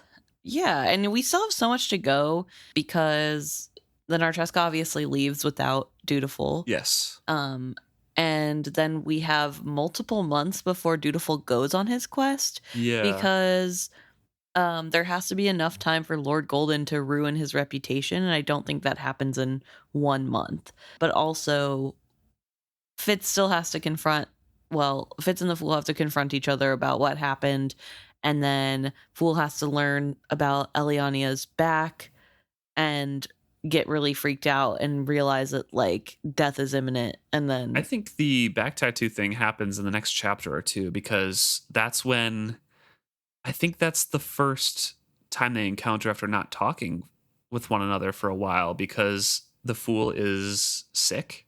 Lovett is having one of like the illnesses of like changing, I think. Hmm. And Fitz walks into his room. I feel like they don't fight first. I didn't think so. I thought that might be a precipitator to the fight, but I'm not sure. Well, I guess we'll see in the next couple chapters. But yeah, there's a lot that has to happen in Buckkeep yet, and Fitz has to kill the piebalds, and he has to leave Lord Golden's service and get accepted into the guards to go along on the quest without Lord Golden. Yes. There's a lot of stuff going on. And a whole other book. We're still not done. This is like halfway through the second book, so yeah. There's a whole other book and a half left. I can't remember if they leave on the quest at the end of this book or if that's saved for the beginning of the third. It has to be the beginning of the third, because we still have to get Nettle to the Nettle and Thick to become part of the coterie. There has to be the whole thing with the Witted. Yeah, Web. So I feel like they can't go on the quest in this book. There's just no way. There's time. That's fair. Makes sense. But that's why they start doing the coterie, because they need more protection for the prince as he goes on this. Right. All right. Yeah, lots to come. Thanks for listening into this chapter.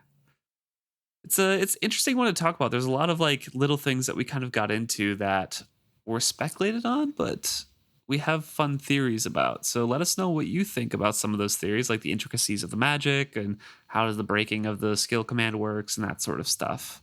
You can find us at isfitzhappy@gmail.com, or you can go to our website, isfitzhappy.com, or where you can find all our links to stuff, or you can go to links.isfitzhappy.com and comment or message us on any social medias. You can find us at Facebook, Instagram, Threads, Blue Sky, YouTube, Reddit, at isfitzhappy on all of those. Let us know what you got going on in your life.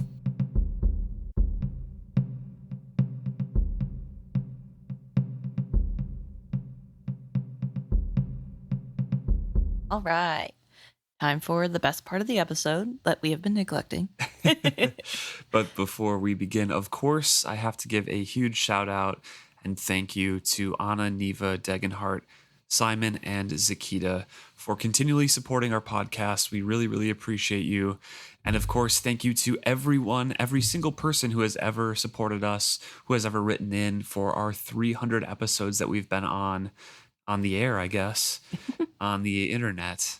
And with that lead in, we're actually going to take all of those memories and things that people have sent in about our 300 episodes and lead off with that, and then get into the episode specific questions and theories that you guys had as well. We got a lot to cover.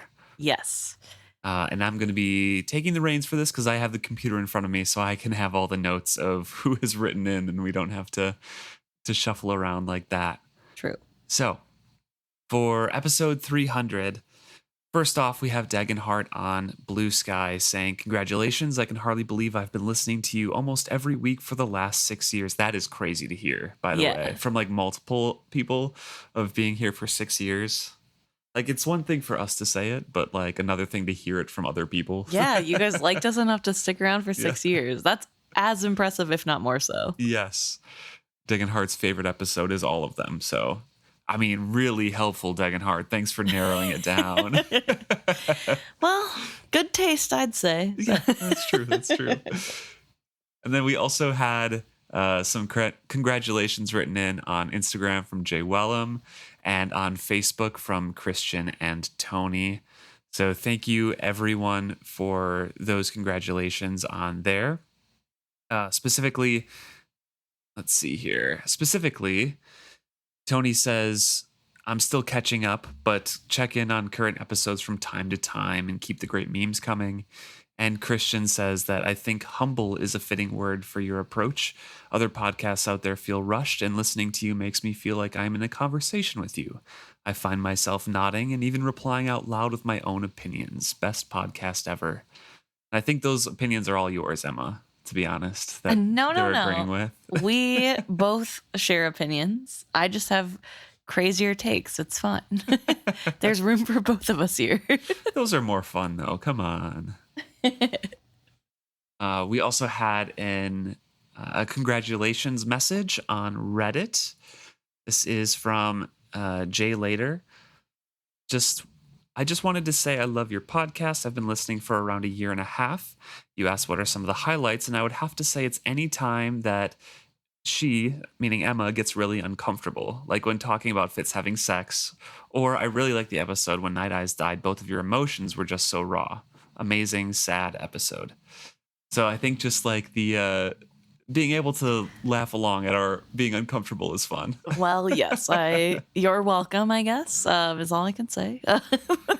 It's back to that humble thing. I'm really taking that to heart. I'm being humble by thanking you all for how great we are. No. Yeah, well, I'm glad that you feel that you find joy in the uncomfiness of me talking about Fitz's sex life. I'm sure it will come up again. He does have a child later, so true. Spoiler alert for our spoiler podcast. Last but not least, we had a couple emails as well about it, primarily from Ellen about the 300 celebration. Ellen says, my favorite memory from the episodes is the intro to 254, where you, mostly Emma, are uncontrollably laughing. Started off by the is Roman numerals 6, 7, or like VI 6 or 7. I absolutely love that you left that in for us to hear. It feels so friendly and authentic, and I absolutely love it. Thank you. Those beginning parts, I try to get something fun, and if we do, we put it ahead of time, but I'm not like forcing it either. So like, sometimes it's there, sometimes it's not. Sometimes we just start the podcast of like, you ready? Yeah. Yep. Okay. Let's go. Depends on the day we've had, I guess. Yeah. I try to sometimes think of fun things to say that coincide with what the title is or the number. Mm-hmm. But there's only so many times you can make the 22 joke. True. But I'll probably keep doing it. So there's also a few things that we've said that you're like, no, we can't put that. So, well, I don't check. So you could. I could. Yes. As far as I'm aware, Lucas put everything in, despite me saying cut that. So, yeah. So thank you for laughing along with us. I think that is the fun of our podcast. We try not to take ourselves too seriously. Right. So, Ellen also says that they keep listening every week, looking forward to Fridays just to get to the newest episode. And they do this in the way that they don't follow any other podcast at the moment. So we feel we're special, really special and blessed. So thank you very much, Ellen, for that. And if they've been kind of just missing that analysis, even with friends that they recommend the books to and the friends read it and they say they are good. It's like a 15-minute conversation and done. So really kind of appreciating the deep dives into this. So thank you, Ellen. Very kind words. Yeah, it is really nice. And I think that's one thing too. It's hard to find people who are willing to deep dive on a niche book like this in real life, which is the greatness of the internet. It's why I love our little community so much, because there isn't really, this isn't a mainstream book. You could find it with Game of Thrones or like Wheel of Time or some more Robin Hobb is one of the best-selling fantasy authors, but it's not like fantasy is still like super worldwide known outside of like 4 authors, you know? And she's not one of those. Yeah. So it's a little bit harder. Yeah. And I think too, it's hard to talk about books in real life. We kind of get the benefit of having a microphone in front of us and get to talk to you all through the internet. it's not as easy in person, even for us, when we make our own podcasts, to talk about people in real life about these books. So yeah, because I mean, we also get the benefit of one, being comfortable with one another to talk about things like this. True. And two, having the time to put into it. Yeah. Because you're not going to talk to somebody in real life for 200 hours or more, probably 400 hours about the one book series. Hey, maybe you could start a book club and about one book series. One book series, go chapter by chapter at the book club. I think it could be fun. You could even call the book club Is Fitz Podcast.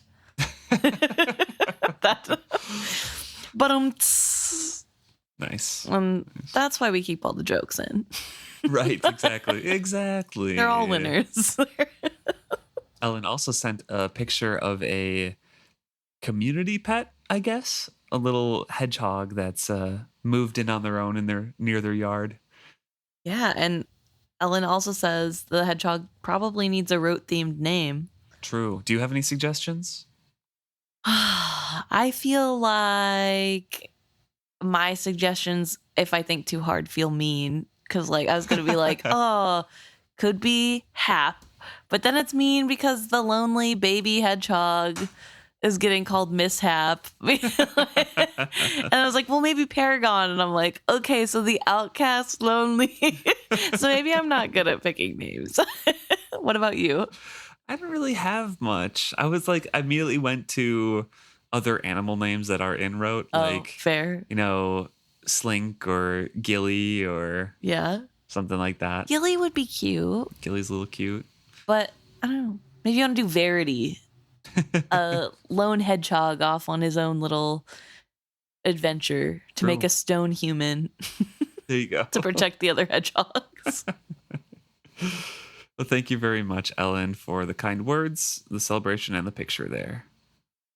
We also had another email from Emma. And this isn't specifically about our 300th because they're a little bit behind. And this is not Emma who's sitting across from me. No, this is different Emma. There are more than one. Yes.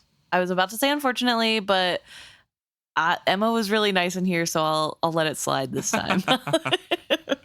And Emma is writing to us, I think, from the end of Assassin's Quest, but just is really appreciative of finding our podcast and is answering a question that I forgot that we asked at the end of Assassin's Quest.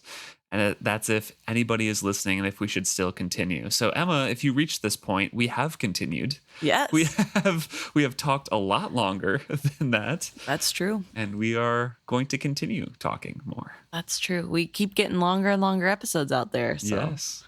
We don't know how to stop. But it is really fun to hear, like Emma talks about how she found Robin Hobb in the 2000s on accident, and actually started with Ship of Magic and then discovered that there were more books and trilogies and came back to it later in life. And so that's really fun. It's really cool to see. A lot of times people will write in and talk about their experience with when they found the book or how long they've been reading. And it's just really fun to sort of see how everybody came into contact. Not everybody got recommended. Right. Not everybody got recommended the books. Some of them just happened upon them. Yeah. Yeah. And so that's kind of fun. Mm-hmm.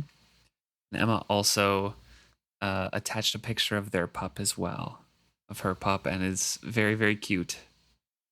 Yes. Super, super cute. Good pup. Mm-hmm. Thank you, everybody who's written in about our 300th. Passed along kind words and congratulations. We do have a lot more to talk about in general, but thank you for that section. Yeah, sure. Thanks, guys. Okay, now let's start with, episode 301, I guess, because we're moving on from 300. Does that make sense to you? Yeah. We're winging it today, guys. We are winging it. Yeah. Luke is in charge, so it's getting wung. As though I like the past tense of wing it. Yeah. As though I really, run a tight ship. But yeah, and let's go with here I am taking over Go for the it. rudder. We got an email from Keith about episode 301. And this email is talking about how Keith thinks we're both overcomplicating Beloved's reaction to Fitz and Jack being in the same room. I think it was more simply the jig was up. Though I think the characterization is harsh, Beloved was running a con on everyone in their life. Amber, the Fool, Lord Golden, and later Wizard Grey. Mage Grey, yeah. Or Mage Gary, as the typos say. Yeah. Are all real persons that Beloved at times wears. Beloved is very careful to make sure that none of these personalities' worlds collide. Unfortunately, this time they did.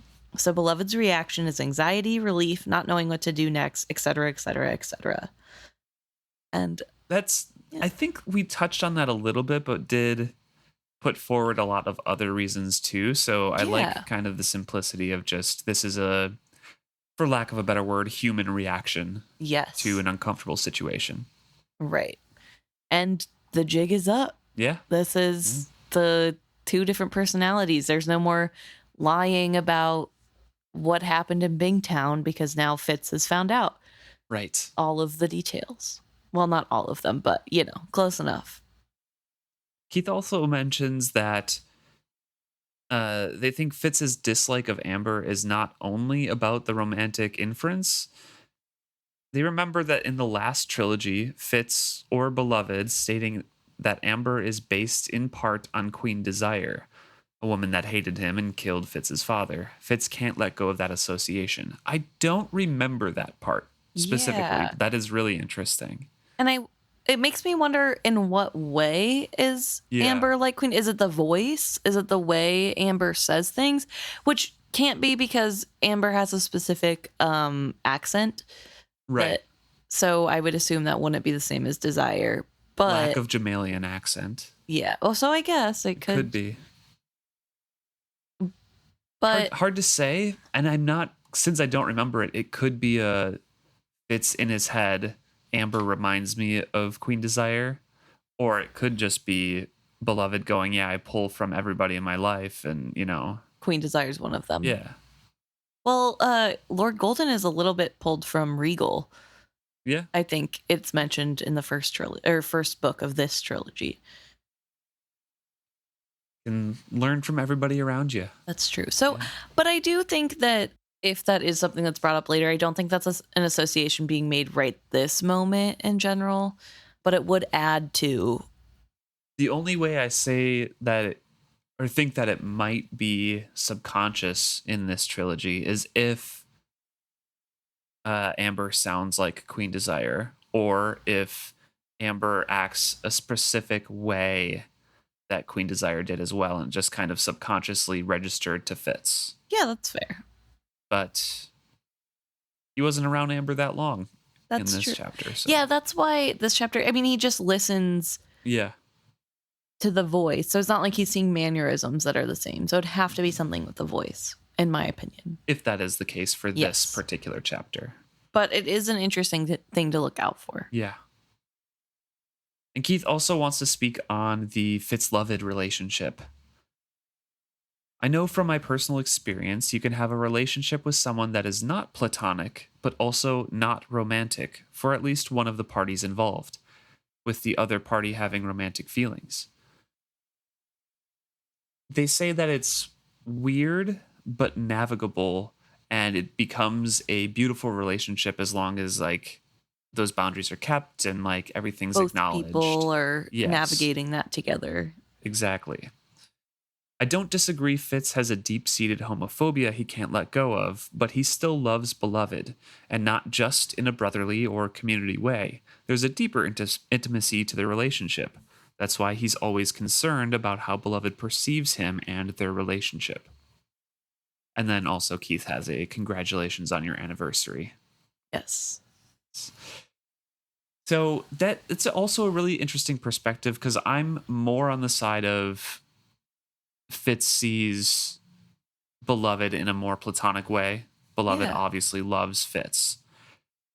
But I do agree that it's a deeper platonic then I picture, him and Blade or whatever, like him and Right. Chade or something like that. Yeah. So this explanation really does kind of scratch that itch that I had on that relationship. Yeah. I mean, I think relationships are so hard, right? They are all so personal Right. to Right. each person and to the people involved with each other. And so it's interesting to have a book where the friendship and the platonic versus romantic, thank you, relationship line is sort of blurred. Yeah. And then there's that confusion too, I think, from Fitz's end of like the automatic reeling back, trying to push away from that relationship because now it's different and there are aspects that he doesn't understand and there's feelings being talked about that weren't previously acknowledged. But yeah, I do like the idea that this is a relationship that's a secret third thing. Mm-hmm. Thank you very much, Keith. Yeah, and shout out to you for listening along since week 3. Yeah, crazy. Anna also emailed us about kind of this relationship, so about episode 301 as well. They're saying that they're in the camp that believes Beloved loves Fitz, but Fitz feels platonically about Beloved. So similar to what I had just mentioned there.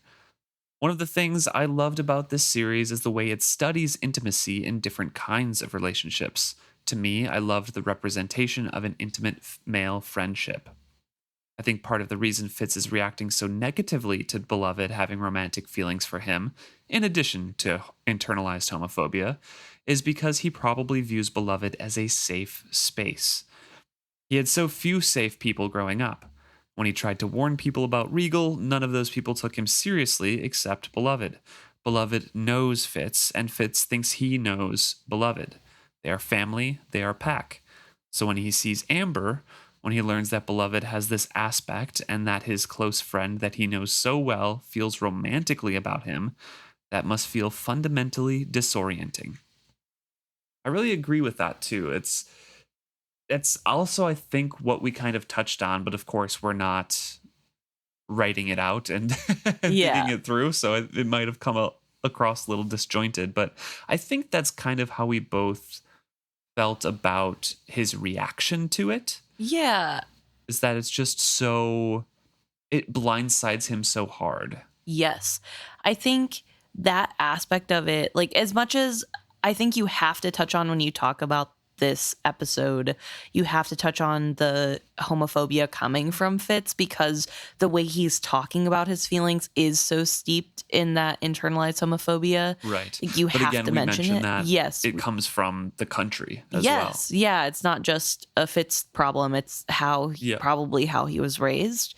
I think outside of that, and look, stepping away from the language and the rhetoric, you can also dig deeper and see that it's not necessarily even about what he perceives to be a man having feelings for him.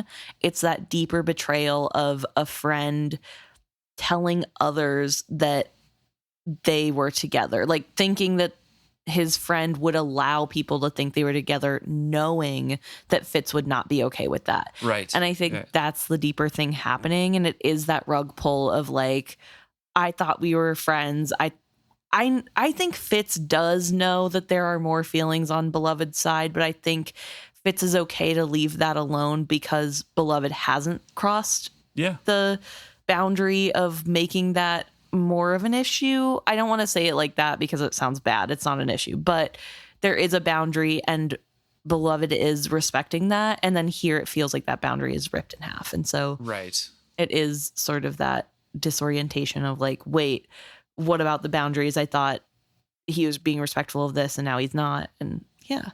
Anna also says that potentially Fitz is feeling a lot more unstable because he finally found a place at Buckkeep, right? And he's maybe getting flashbacks to when he was persecuted and chased out because of his wit, and is worried that maybe these rumors are going to kind of ostracize him again from a place that he's just become accepted to again. And once again, he'll have to leave his home because of something that is not true about him. Although I guess the wit was true. Right. But like the things that they are, Yes. saying that the wit does were not true. Yes. And the wit was more about him being a traitor to the crown than anything. Right. So, yeah, I think that is a really good reminder, too, of like there's that level, too, where he is back home and he is in a new identity because he was chased out for the last one, and here now he's fighting the same thing from happening again. And this time it's not the evil uncle that he knew was evil all along. It's his best friend that he loves and trusts more than anyone else in the entire world. Yeah. Anna wraps this up saying, I know his reaction isn't the best, but this is where Robin Hobb really shines on her character writing. Fitz's reaction and his fight with Beloved are definitely not aspirational, but they are informed by such deep hurts. Of course he reacts this way. His mother and then his father abandoned him. No one believed him about Regal or stood up for him after they knew it to be true, and now his closest and oldest friend isn't who he thought he was. Yeah. Very well said. Yeah. Thank you very much, Anna. Yeah. Let's see. I don't think we had any more emails about 301, but we do have some comments on Facebook. On Facebook for episode 301, we had 2 comments. We'll start first with Ellen, who wrote in to say, in the discussion at the end of Fitz's own way of doing things, and if he's more compliant when he gets older or not, maybe it's also that he gets more leeway when he's older. The Farseers know that he needs his own way and don't try to rein him in too much, or don't give him the tasks that require a specific way. I think that we don't see him straining the harness, so to speak, as much, because Chade and Kettrican know him too well, while when he was younger, they were still trying to mold him. And so that's Ellen's opinion on whether or not Fitz is more compliant now. Yeah. I like this take. I think it's fair to say that Chade especially would have learned how to better handle Fitz, especially with how Fitz reacted in the past so strongly against being told what to do. But also, I think it comes from a place on Chade's end at the very least where he is more afraid to lose Fitz.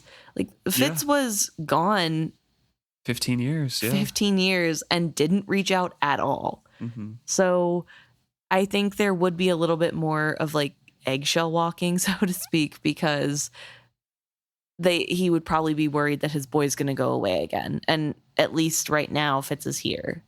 Right. Yeah. But there probably is a little bit of that meddling mindset of like, well, I know this won't work, but if I give him a little bit more room, maybe he'll still do what I want.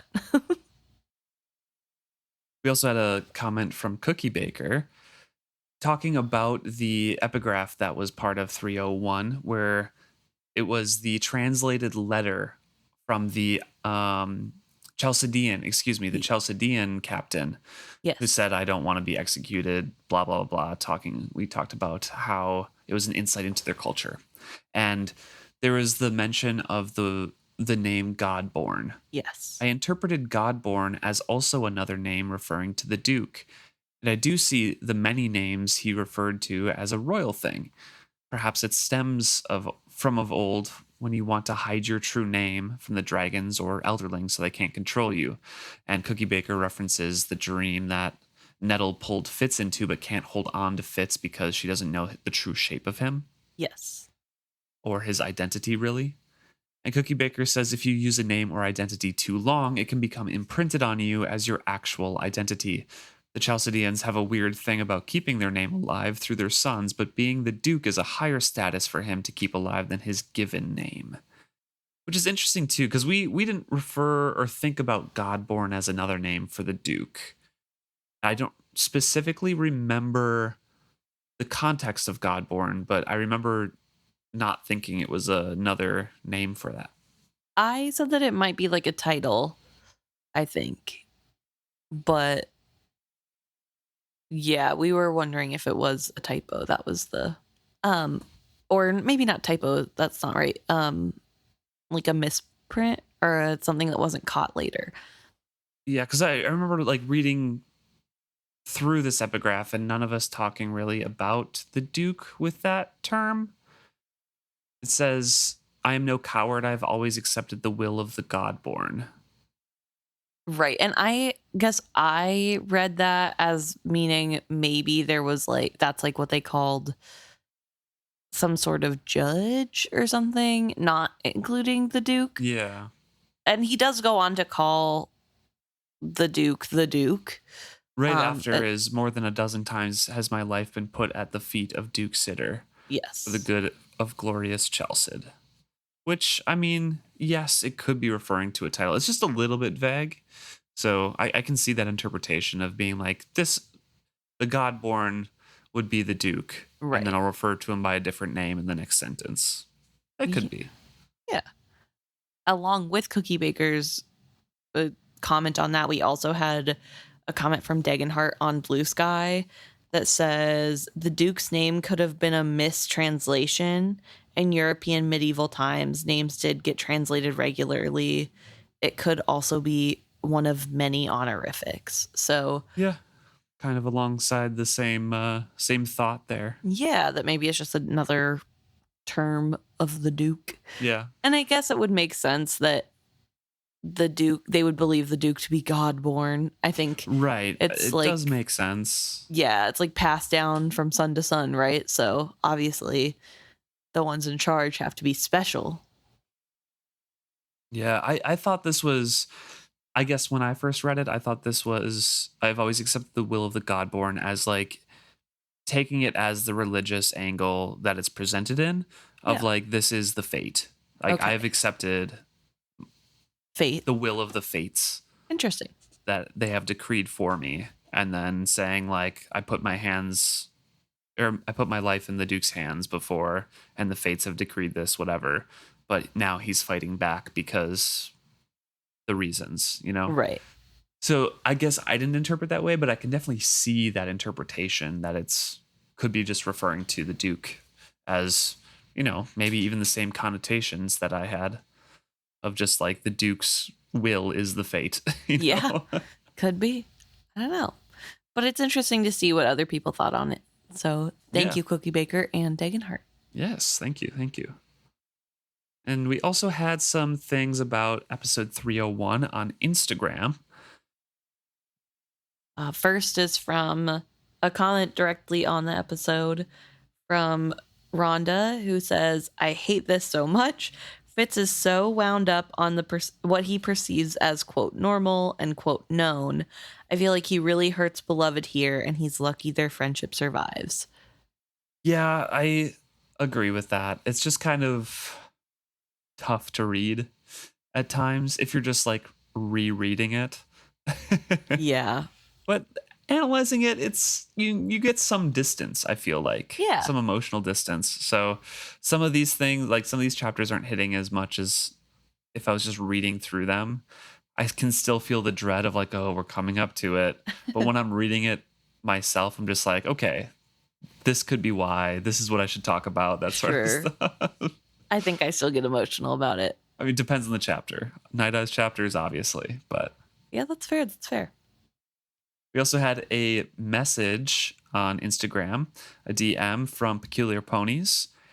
And Peculiar Ponies says, I am so sad Fitz hates Amber so much. I adore Amber in live ships, and she's so twisted in the last trilogy from Fitz's perspective. That will be interesting to see. I remember not being a huge fan of the last trilogy in general and the characterizations in some of those in those books. And I know people have issues with the way that Beloved is handled, and not just like characterizations, but like plot wise. Yeah. So it'll be interesting to kind of see if we remember to compare, you know, in 5 years' time. Right. To see the differences between characters or compare the two in like a chapter maybe. Mm-hmm. But yeah, we'd have to remember that it is specifically from Fitz's point of view. Yeah, and I mean, I feel like I do remember Fitz making a lot of like disparaging comments about Amber because he Amber never likes back. Amber at the end. No, he holds on to this grudge forever. There's no, even though they get over this fight he hates Amber. It's Amber's fault forever. Amber is dead to him. So, yeah, it's interesting. It's interesting to see. And I do feel like it stems from this feeling of not knowing this aspect of their friend. But I feel like it's silly, too, that he continues to sort of dislike one part of the persona, so to speak. Peculiar Ponies goes on to say, to preface this next thought with, of course, it is very normal to be very upset when your best friend is hiding a third secret identity, but the precise reaction that Fitz has triggers the following thought, that it's in line with insecure attachment. They're in no way a psychologist, but they work with young people with psychological problems and challenges, and teens with insecure attachment problems, often kids who are adopted or whose parents are not reliable in showing up, tend to react in the same way as Fitz is doing here. You shut me out, so I will shut you out to prevent further harm to an already very damaged trust in others and often themselves. They also sometimes self-sabotage situations or relationships, subconsciously, not because they want to, because the chance of something finally going right is very scary and can feel unsafe. Somehow I never thought about this, but I'll keep this in mind when we go along. It's a very interesting thought as well. Again, I think for like the umpteenth time, we are also not psychologists or trained in anything that way, but those reactions do make sense. Like, I've never read his reactions and been like, that's unrealistic. Like, it always makes sense. Going back to what Anna said, like, they come from a deep hurt, and you can tell that in the writing, in the character writing. Like, the reactions that Fitz has comes from a real place that he's thinking through, and it's not just a reaction for the plot. Yes. Which I think is, you know, what helps make Robin Hobb's characters feel so real. So it will be interesting. And the description of that is interesting to me because it does describe what Fitz goes through sometimes. Yeah, absolutely. I love whenever people write in with real life things that line up with the book, like whether it's something connected to anxiety or stress or PTSD or whatever, and just talks about their own like little bit of tidbit of knowledge and how they've read this being correct. And it's so interesting because it makes me wonder if Robin Hobb did research into psychology at all while writing this book, if there was any touching on that, or if she's just really good at knowing the human psyche and knowing that like this kid who's been abandoned a lot probably would have a big reaction that is a little bit out of proportion over finding out that their friend has a secret, you know? Right. So it is really cool to see when, I mean, not in a good way, but like cool to see how it lines up with real world things. Right. Whether or not that was purposeful. I like to think she did research, but yeah, I like hearing this though too from other people, because obviously you all have different experiences than us. So you can bring us new, fresh perspectives of like, oh yeah, I've seen this out in the world and it matches this. And right. So yeah, I really like that. Thank you, Peculiar Ponies. The last thing that they said is in regards to Fitz not recognizing an elderling. I don't believe that Fitz thinks elderlings are people at this point and just thinks that they're stone dragons, which I think is true. I mean, I feel like we touched on that before too, that Fitz still thinks that elderlings are the dragons. And I guess that talk with Beloved kind of informed him, but also probably didn't fully sink in as well, that like elderlings could be different things, because they didn't really like touch on what an elderling was specifically. So him seeing Selden is just, he's the dragon creepy boy, you know? Yeah. So thank you very much, Peculiar Ponies, for that. We also had similar topic, but not in the same episode, message from Ash on Instagram as well, kind of in response to one of the memes that Emma posted, actually, which was just Cirilla watching 13-year-old Selden as he completely messes up the chance for the Alliance, which I think was episode 300, actually, like when he was spying on the delegation. But Ash says, just realized, does this mean Cirilla was one of Selden's group that sold him into slavery in the Rainwild Chronicles? Which is a crazy thought to like start out with. But the more I thought about it, the more I'm like, how did he end up enslaved? Yeah, he does mention, I think, that it's part of his group. Yes. However, I think he also mentions that he splits up from the main Bingtown people and goes with different people, like looking for help in other places. Interesting. It's never specified exactly who it was, but I don't see anybody specifically from Bingtown selling another Bingtown or Rainwilder into slavery ever. No. So I sincerely doubt it. It's a fun thought, but it also got me thinking and kind of looking it up. But yeah, there's no specific timeline for when he is sold into slavery. And the Rainwild Chronicles are first, I believe some of our first POVs with him are like, I don't know how long it's been since I've been enslaved, you know? Right. I stopped counting the months a while ago. Also, this thought or this question made me, my first response to it was, dang, what are the odds in one family with 3 siblings, 2 of them end up enslaved in their lifetime? Right, I know. And they're starting from nobles. Like, crazy bad luck with the Vestrits. I guess that could be the Haven. It's the Haven side, it's the Haven for sure. luck. Yeah. But also deeply sad. And yeah. I a little bit wouldn't put it past Cirilla, but also I want to believe that she would never do something that could even come close to what she's gone through. I mean, she's also working for his family. Yeah, I don't think she would. I hope she wouldn't. Also, though, I guess this is a side tangent. Can we talk about how brave it is that Cirilla even showed up to this venture, considering what happened last time she got on a boat? Like, yeah, trying to sail past Chelsea. Yeah, I think that's huge that she put dealing with this situation above her own trauma, because presumably it would be hard to get on any boat, let alone one that you know you're going to be on for a long time, in order to be somebody to speak for another group of people that isn't there. It's been a few years, so maybe she's kind of healed a bit or worked through some of those issues and was able to. And hopefully it was healing to go on a journey and not have anything happen. True. Yeah. But I mean, have a 13-year-old or less ruin your negotiations. Yes, which is, you know, but it wasn't Selden who said those things. It was the trader who spoke up and said, like, our dragon is real and better than you. Whatever. That was Selden. There's an interjection right before the queen blows up that it's the trader who speaks for like one sentence after Selden speaks. Okay. Well, it's a little bit Selden's fault. It is, for sure. I'm going to blame the 13-year-old. I mean, he's the first one who started questioning things. That's for sure. And we also had some stuff about episode 302, also some Instagram comments on the episode posts.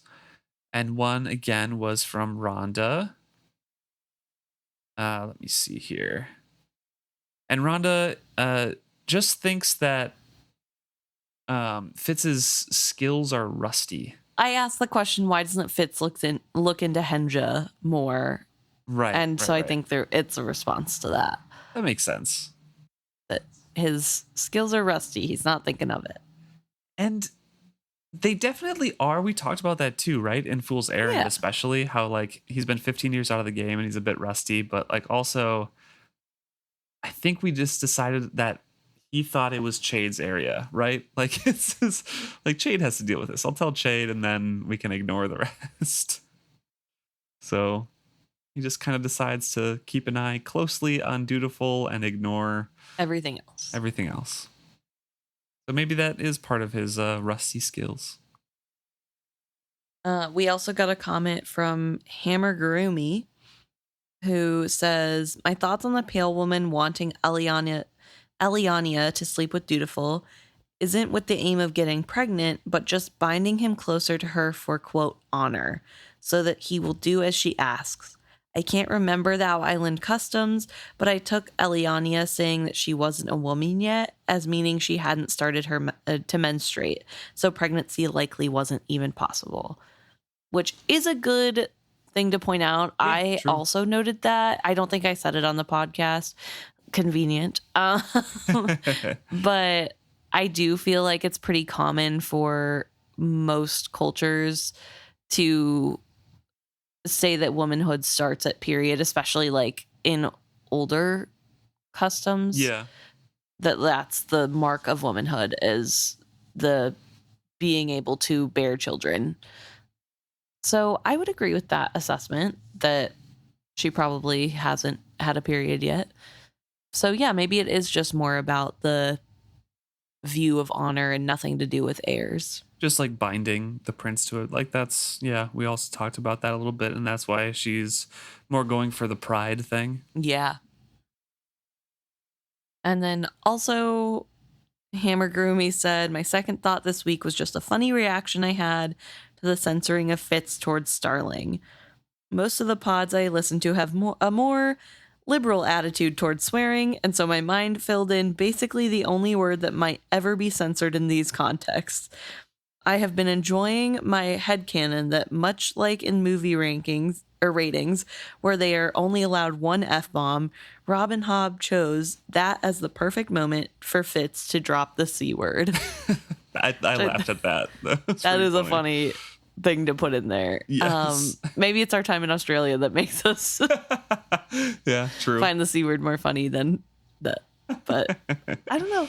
I think it is really interesting, especially because Robin Hobb doesn't use too many swear words, I think, throughout her books, that this is one of the few instances. Yeah, true.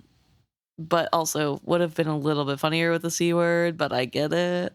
Robin Hobb doesn't use swear words, but uses the words that have become swears as like the original intention. Like, yes, Fitz is a bastard son, right? Yeah. Vixen is a bitch, a female Yes. dog. Like, yeah. So I feel like she uses those things, but then when it's actually used as a swear, it's like, oh, like, whoa. I feel like it packs more of a punch. It has more weight to it then. yeah. Clearly, this is big anger from Fitz. True. And then he feels bad Immediately. Yep. Which is relatable. But thank you, Hamburger Me. Yeah, thank you very much. We also had a comment on Facebook by Cookie Baker on episode 302 as well. And Cookie Baker says that there is more information on Elderling magic in the Rainwild Chronicles, because we talked about magic in this a little bit, and that they make their magical items using silver, liquid scale from the well, and Malta was just able to activate the old Elderlings' magical items. Yes. Did she have a magical item in the Rainwild Chronicles in front of the Trader Council? I don't know, because she makes like orbs, light orbs appear. And like move around. Yeah. And she calls it the Elderling magic, which could obviously still be just a con to get them to listen to her. Right. She's not above it. But she has not been to Kelsingra yet. But they have access to the cities there that are buried. That's fair, yeah. I don't know. I really don't know. We'll have to really keep an eye out for that too. Mm-hmm. And the distinctions between Elderling magic and like regular skill and things like that. Yes. Cookie Baker also talks about skill in the other comment on episode 302 here. And specifically about why the Pale Woman might be interested in the Farseers and might be potentially interested in an offspring between Elliania and Dutiful. I think part of the reason they want to eliminate the Farseer line is that just as they want to control the magic of the White Prophets, they want to control all magic in the world, so there is nothing unpredictable that they can't control. That's why they want the Farseers gone. However, if a Farseer with the skill were born under their control, they could use that person to create a new magical bloodline that serves their interests. They wouldn't have to eliminate that magic, they could harness it. That's why I think they're afraid of the Farseers, because of the skill. I think this is an interesting take. I like it. Yeah. I do also want to say that if they wanted to get the Farseers under their control, I feel that they would have potentially or could have tried to approach the Farseers as people to listen to. And maybe they have in the past and it hasn't worked, which is why it's come to this, because we know They could have prophecies about that path as well. that's true. But we know that people in the Six Duchies, at least during Kettle's time, knew of white prophets. Like Kettle knows of white prophets and is pretty well versed in them. Didn't Kettle say that in her exile she learned and Maybe read more deeply of them? I mean, she could have heard of them, right? That could be like a thing that was heard of, but I don't think it was widely studied. But even if they had been heard of, yes, that offers an opening, like you mentioned. Yeah. But I don't know. But I guess also there's the added layer of maybe the best course of action is to make sure that the Farseers are gone. And then second best is then retcon trying to be like, well, maybe we can control the Farseers and let's just start from the beginning with a baby. But it's a really, really good point, Cookie Baker, to say that they want to eliminate things they cannot control because they have a view of the future and the potential futures. And if they can eliminate something that they can't control, then they can control where the future goes. Yeah. And especially when it comes to wanting to dominate the magics as well, it's very clear that they're greedy for more magic and more control over how that magic is used. Mm-hmm. Cookie Baker goes on to talk a little bit more about their theories in the skill itself. And they think that the consciousnesses within the skill are working against what Claris wants. When you use the skill, you're never completely in control. The skill seems to have a will of its own, or at least the people within it do. For example, the skill pillars seem to decide that Fitz and Dutiful should arrive in time for Elliania's coming. They traveled through 5 or 6 pillars and could easily have emerged months later, missing that moment entirely. Instead, they arrived exactly when they were needed. And later, when Fitz is returning from his Levjal, the skill pillars traps him instead of letting him continue on his way. That moment also changes the course of the story. It made me realize how often the timing of Fitz's journeys through the skill pillars affects the plot. Every time he enters a pillar, the amount of time that passes before he emerges seems to matter. Also mentions a couple other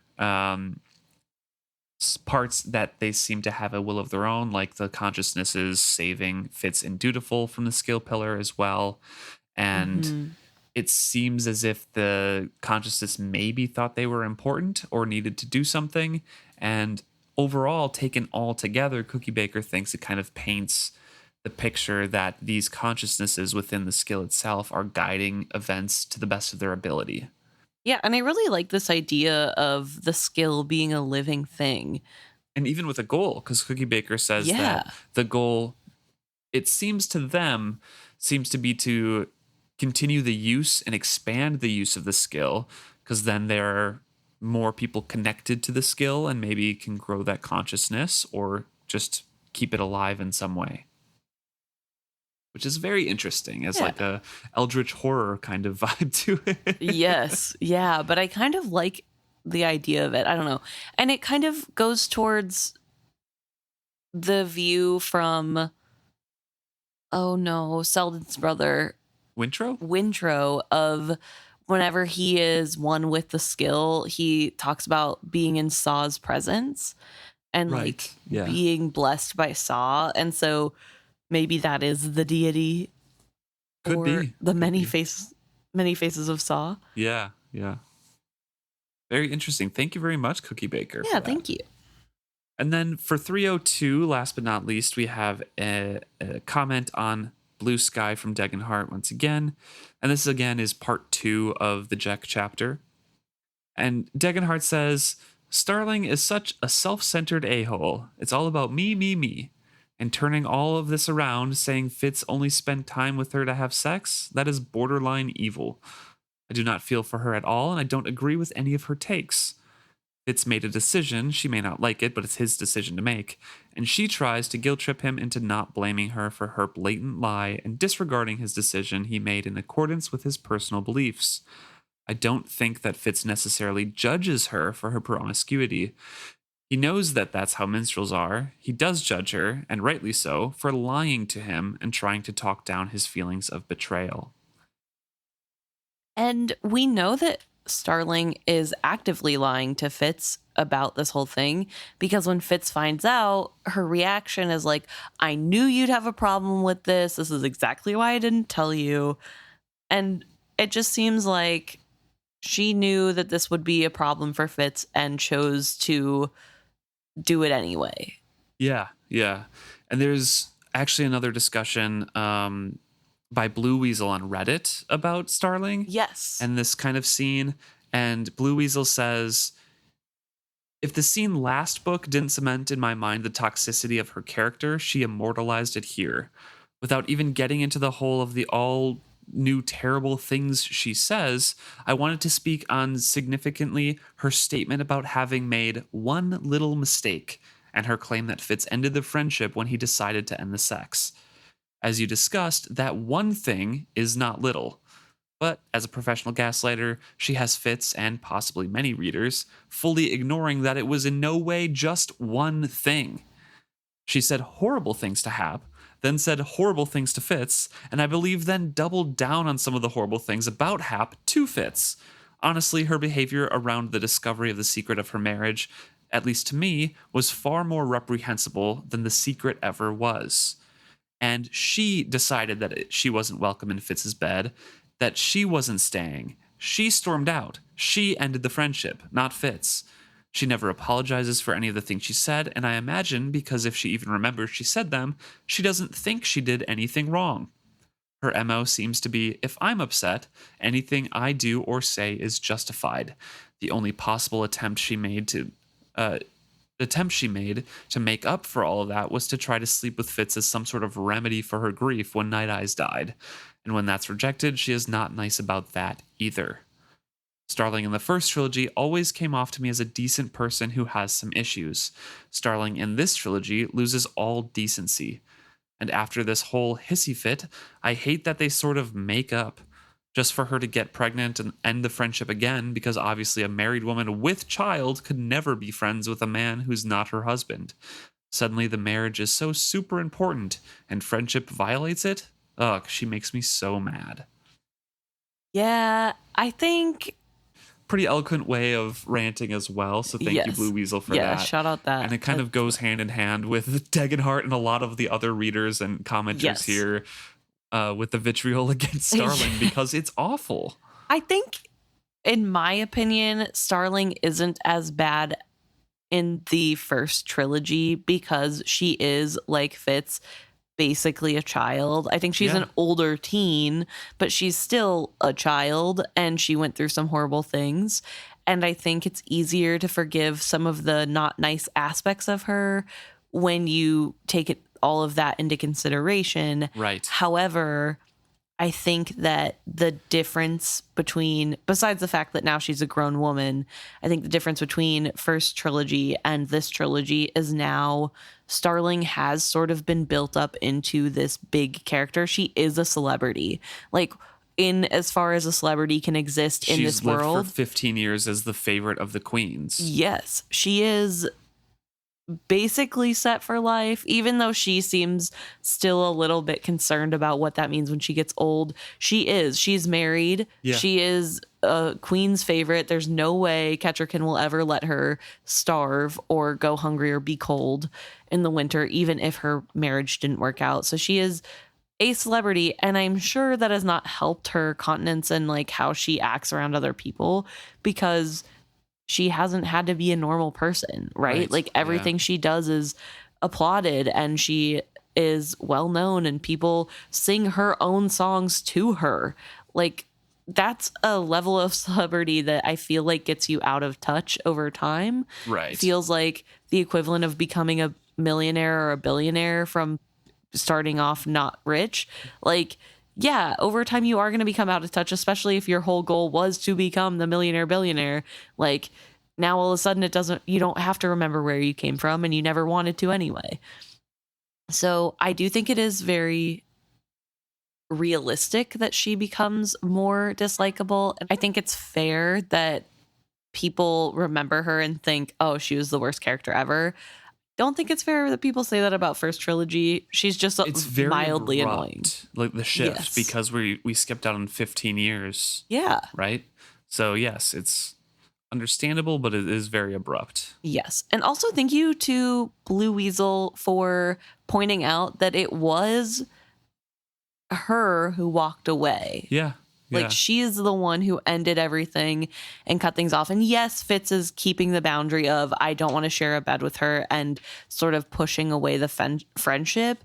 But it was her who did it first. And obviously, Fitz is going through a thing right now where he can't seem to say no to a warm bed. So he's doing what's best for himself by putting that boundary up between himself and Starling. Right. Yeah. Thank you very much for those comments. Yeah, thanks, Taken Heart and Blue Weasel. So that's what we have for the specific episodes. But we do have some other comments.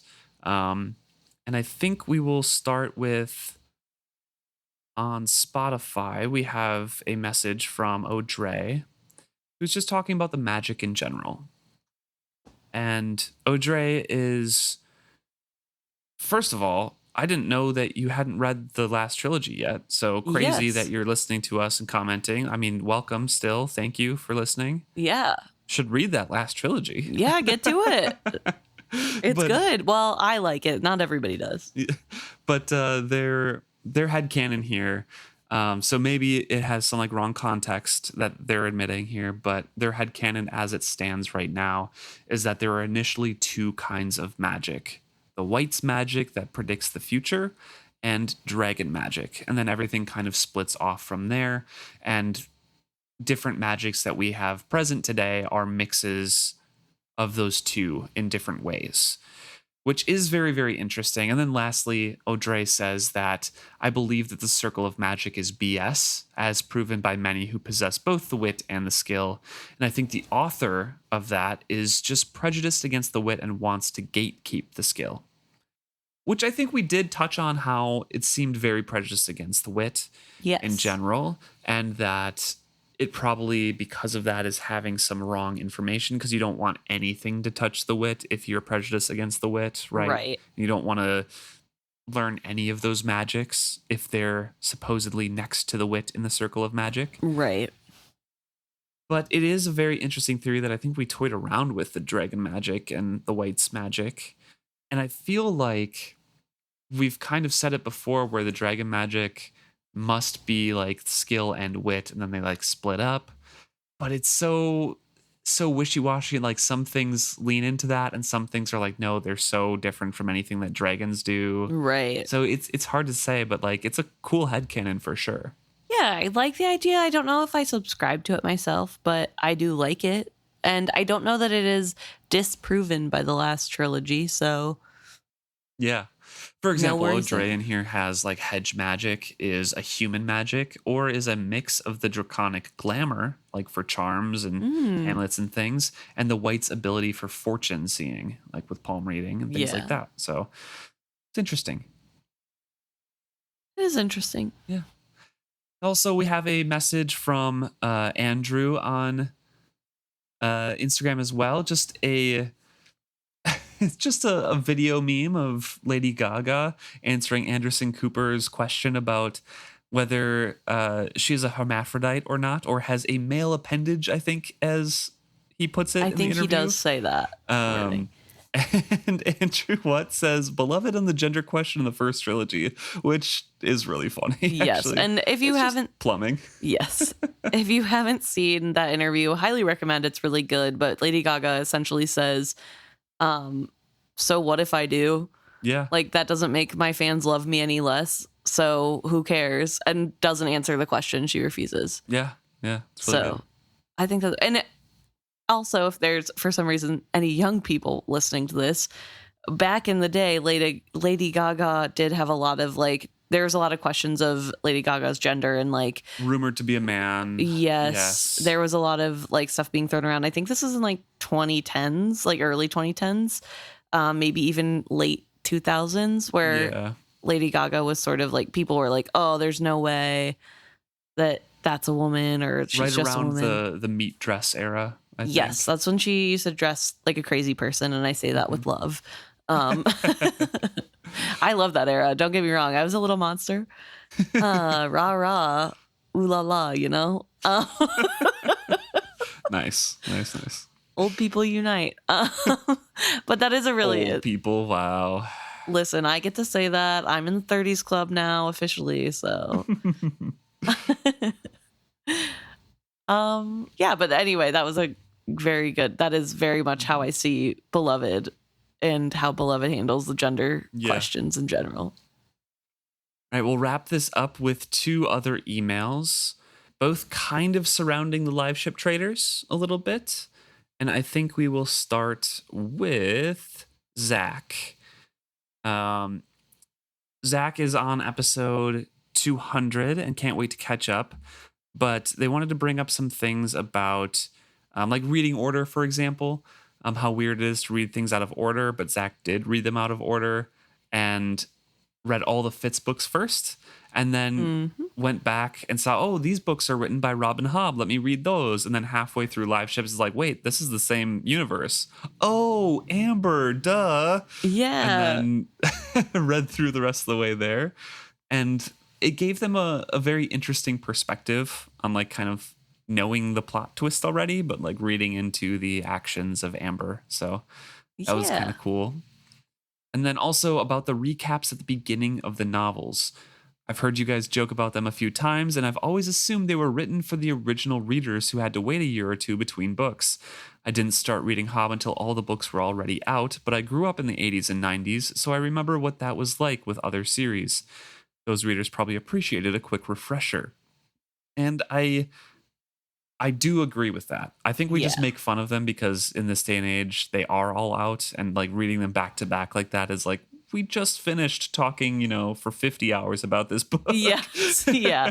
I think it's more so for our listeners' sake of like, yes, we know we're redredging the waters that we literally spent 50 hours on, but also no, it's definitely true. Yeah, it is for people. But I do think, I will say, especially for live ship traders, that trilogy, it felt like the rehashing of what happened went on well into the halfway point of because there's different POVs. There are different, so it just each character. Yeah, you're right, but that just made it like, and I think it's because we're reading it so in depth that it made it even worse. Right. But every time it'd be like halfway through the book and it'd be like, and last book, as you remember, we did this, and I'm like, yeah, I know. Like, we rehashed that in Ronica's chapter. Why are we talking about it with Althea?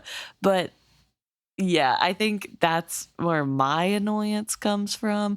But I also want to say, I think books still do come out. And some books now, like some authors that I've read, especially in the fantasy, have a rehash at the beginning, like an author written like, this is a 3-page sum up of what has happened so far, which is really nice. Or like I just started Parade of Horribles by Matt Dinneman, book 8 of Dungeon Crawler Carl, and I think for the last few books he's had a character in the book kind of recap what has happened to another character if they didn't, kind of presenting it as an in-universe way to catch the reader up on what has happened. This one in particular was very disjointed because of the character narrating it, but it was funny to read as well. So I think it's still like a publisher like, hey, you have to do this kind of thing. Yes. But authors are finding more creative ways to do it. And I remember commenting on some of them, like Robin Hobb and some of the earlier books felt like, oh, this was written like 3 weeks before it went to publishing or like to printing. And some of the other books were like, whoa, this was actually like incorporated really well. Yeah. So I think it kind of varied for us too, that we poked fun at some of them.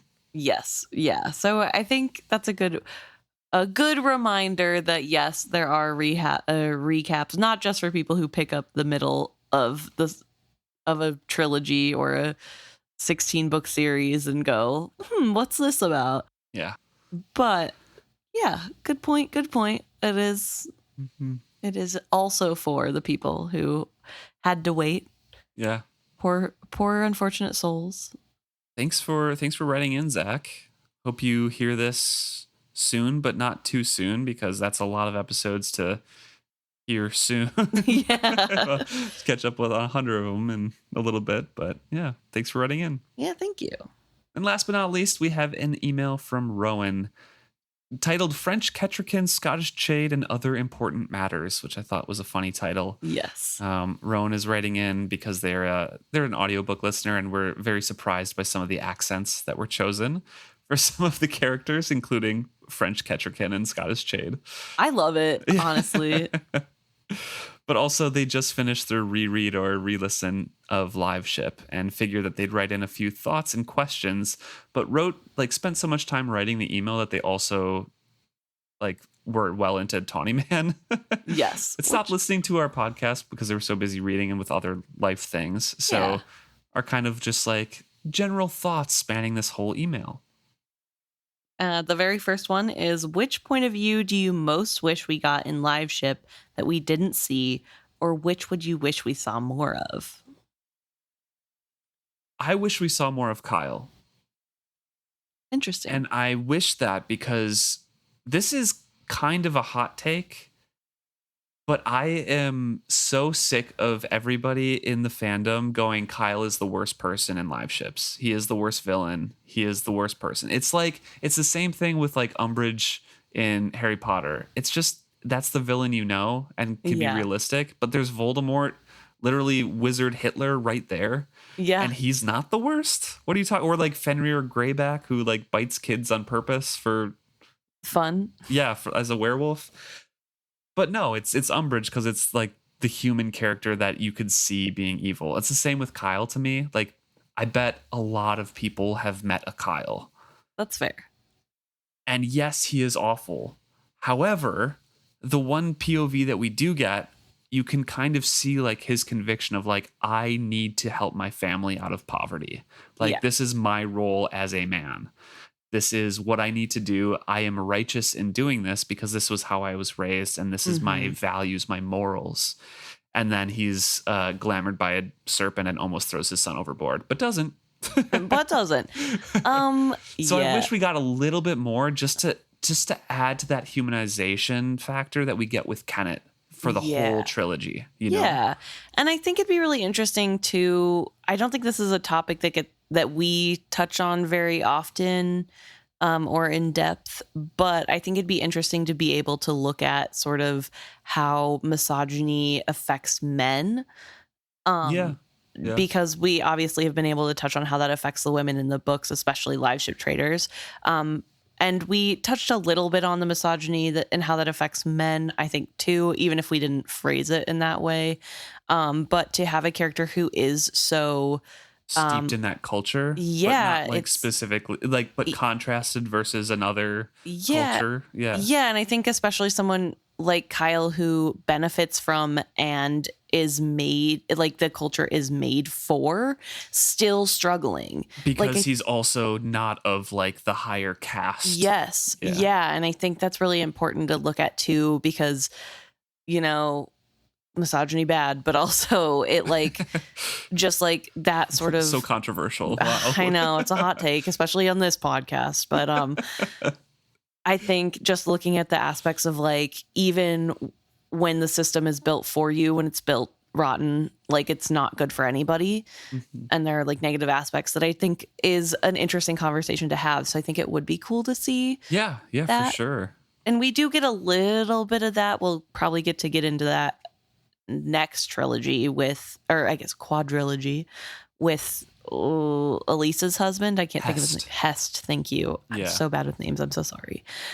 Yeah, but that's one POV that I wish we got a little bit more of, because we only got that one section, and one that we didn't get. Well, I wish we got one short one of Ephraim. That would have been nice. That would be. Then I could be justified in my hatred. Maybe I don't know. And I wish we got a little bit more of Janie, I think, as well. That's the servant to Ronica? No, that's well, that would be cool too. That's Raish. Oh, thank you, Raish. Janie is Janie Kupris. Oh, yeah. Thank you. We did get a little bit, I think, but again, expanding would be nice. What about you? I think Rach would be a cool point of view. I would have loved to have gotten more point of view from the fisherman who... Oh, yeah. Eki Kelter or the father? Sparse. Either Yeah. Eki or Sparse. I think it would be cool the new traders as well. Yes. I want like more insight into that because I feel like that plot line was a little half-baked. Yeah. I think just Devad, like a Devad chapter. Oh, Devad would be so interesting because he's so... I want to know if he is truly evil or if he's truly dumb. You know what I mean? Like, he a little bit felt like he was playing up his dumbness and that he was smarter than he let on. I don't know. I'd be curious to hear more from his point of view. But I would love to hear, like, Eki, because I want to know Bingtown from people who are not old blood. Or not old blood, but old traders. Same difference. Agree. So a lot of stuff. Just expand the whole thing, right? A whole other Let's write alternate trilogy here, Robin Hobb. If you're listening. But Rowan's other question here or topic was Brandon Sinden. Brashen, excuse me. Brashen Sinden. I thought the exploration of Brashen Sinden addiction was well done until it was sort of just forgotten about. Did you notice it disappearing from the plot? I did, but like as an aside, because by then the plot was picking up to different things. Yeah. And I think it's just to show an evolution of Brashen's character where he's actually coming into his own as captain, right? When he still has the itch to like get Sinden or use Sinden, he's unsure about himself as captain. And then they go through trials on Paragon and he's like actually stepping into his role and like doesn't even really mention it anymore. Yeah. Becomes a little bit more secure. So that's kind of just what I thought, and I just dismissed it as like it's no longer important to the plot or who he is. He's gotten over it kind of thing. Yeah, I think I also noticed when it went away, but it's one of those things where so many other things were happening. Like you said, like the plot was picking up. There's so many other things that it just felt unimportant to mention. And I kind of feel like that's probably how Robin Hobb felt writing about it, that like it sort of served itself as a device to explain Brashen, or to like as a metaphor for Brashen, like you said, like his assuredness in himself, and now that he's more sure, doesn't need that crutch or vice. Yeah, and it's not important to focus on it as much anymore. Yeah. But I do think that does take away from the realism of the addiction itself, and that's not always how addiction works. Can be, but it's not always. Yeah. So yeah, good point. If you had to name a pet after a character in Live Ship, which name and which pet? Currently, we don't have any pets, but we're going to get dogs at some point. Mm-hmm. So it'd probably be a dog. But if you had any pet, what would you name it after a character from Live Ship? I feel like I'm allergic to cats, so we're probably not going to get a cat ever. Yes. And you are kind of too, but you don't care. I don't care. I love cats. I think they're so fun. I feel like if we got a cat and it was a she, we would have to name it like Ophelia or something, you know? No, I feel like Ophelia would be a good dog name too. I feel like if it was a cat, if we got a cat and it was a she, we would have to do Etta. Oh yeah, Etta's so cat-like. Yeah, the she cat for sure. That's a good one. No, I feel like it's hard. Like Brashen's a good like golden retriever. that it does have golden retriever energy. I feel like Malta is mean to name an animal, but Malta did grow on me, so already a horse, already taken. That's true. Tintaglia would be fun, but I feel like it'd be annoying just lasagna. Yeah, lasagna all the time. Have people explain it to people. Which Rowan says, I will now think of Tintaglia only as lasagna. So. Yes. I don't know. I think Kyle. Yeah, Kyle. I would want to do Paragon, but again, that feels mean, as touched on earlier. It feels mean to call an animal Paragon. Yeah. Feels like you're saying something. What's the little boy's name? Clef. Clef is a kind of cute dog name. I think Clef could be cute. That is cute. Or what's Kenneth's right-hand man? Sorkor? Sorkor? I feel like Sorkor, hear me out, Sorkor is a rat. Oh, That's a great rat name. Okay. Yeah. So if anybody out there with a mouse or a rat, feel free to steal Swordcore. Not my character name, but All right. And then we had, I wish we got more vignettes from past whites and their catalysts to see the kinds of missions that they had. I wrote this before rereading Tawny Man, and I'm realizing that, there are some in there, but I want a whole section of that one white prophet that needs to bring water back to the valley. Yeah. I also wish we got more on other whites. Ones, yeah. Even Prilkrop, like, why don't we get to know who he was? What did he do with his catalyst? It's What's so that frustrating because, like, sometimes I'll look at Robin Hobb interviews or like excerpts from them or something, and she has said before, this is tangential but like related in philosophy to this question. She has said before, like, I think it was the question about Regal. It's like, I know about Regal. I know how he was raised. I know what happened to him when he was a kid. I don't write all of that down, but I know how that informs how he acts. But like, everyone doesn't need to see that part of it. And I'm like, Robin Hobb, I need to see that part of it. I would love to see that part of it. And it's the same with the White Prophets. Like, I'm sure she knows what Prilkrop did or has an idea. And I'm sure she has specific things of like, there was this changed, in the world because of these white prophets or whatever. But we don't get to see them. And it's just part of the mystery of the world, I guess. Robin, if you wrote them down anywhere and you need somebody to type them up, hit me up. Database coordinator right here. Listen, record specialist, database coordinator, you name it. I'm here for you. Yes. Yeah, and then they also said that one thing I noticed all over this series that I haven't heard talked about too much is the way Hobb contrasts two characters to set the reader up to think about one or both a certain way, i.e. using one as a foil to highlight specific personality traits or values of another. Once you've started thinking about a character a certain way, Hobb contrasts them with a very different character to flip that expectation. You touched on this when we first met Cirilla. She appears reasonable and very sympathetic when juxtaposed against Cosgo. We're on her side then because Cosgo is so insufferable, and she's the voice of reason trying to counteract that. We feel even worse for her when she's on the Chalcedean ship to Bingtown. But then in Bingtown, she becomes an antagonist, especially when contrasted with Ronica, who now, contrasted with Cirilla, becomes a lot more of a protagonist than in that first book. I found it a handy way to bring out more nuance in the characters without it seeming forced. It illustrates how much context underlies perceptions of good or bad, irritating or brave. I think that's part of why Kenneth and his chapters are so interesting.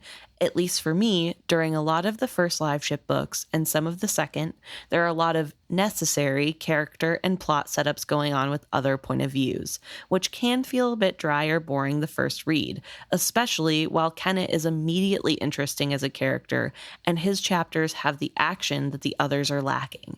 So I found I was primed to enjoy reading about him, even though it became more and more clear how depraved he actually is.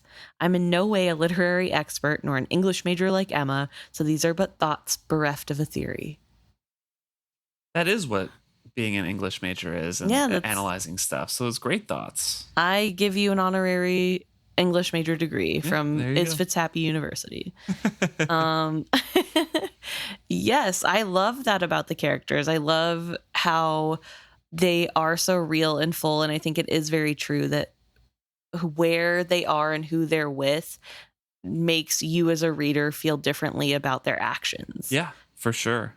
I think we see that all the time. Like, Amber seems like a pretty cool, chill person until Amber is around Fitz, and you get the background of, like, also this is a persona and a hidden aspect that they fully kept a secret from someone that they care deeply about, and not seen in the best light by Fitz in the the last trilogy. So yeah, I think context matters. Mm-hmm. That's not necessarily a foil, but I think in general, the idea that these characters, when put in other areas, do change how you see them. unless it's Kyle. Yeah, true. And then even when he's true. taken out of the context of being in charge and the bad guy, he is still kind of the bad guy. Everyone's like, Kyle should have died in a worse way. He Yeah, should have faced consequences. Everybody's disappointed about how he ends up. But yeah, great, I think that is there. a good thing to point out. So thank you. And then says, I'm curious, why did you two decide to move to Australia? I can't wait to hear if over the years your accents become more Australian. I think it would be hilarious for someone to tune in for the first time in years and hear you speaking with a tinge of Aussie inflection. I'm so sorry to say we did move back to the States. Womp womp. I know. Unfortunately, we did not want to. We did not want to. We moved there originally on a working holiday visa because we had friends who lived there and told us about it. And then I got my master's degree in Australia. So that's why we moved there. Or why we stayed there, I guess, as long as we did. Mm-hmm. But they changed the laws right as I was finishing my master's degree, where you had to be in school for 2 years instead of just having a master's degree to stay longer. So 3 years, actually, because you were in school for 2 years. You're right. Well, no, I was a year and a half degree. Oh, that's right. I was literally 6 months away. Yeah. Yeah. That's fair. So before the master's degree would have been enough, and now it is not. Yeah.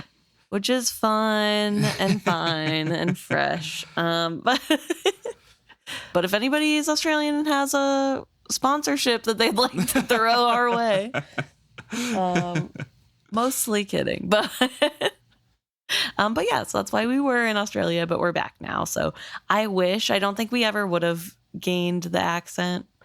No, we had too many friends that were from different countries and from the States still.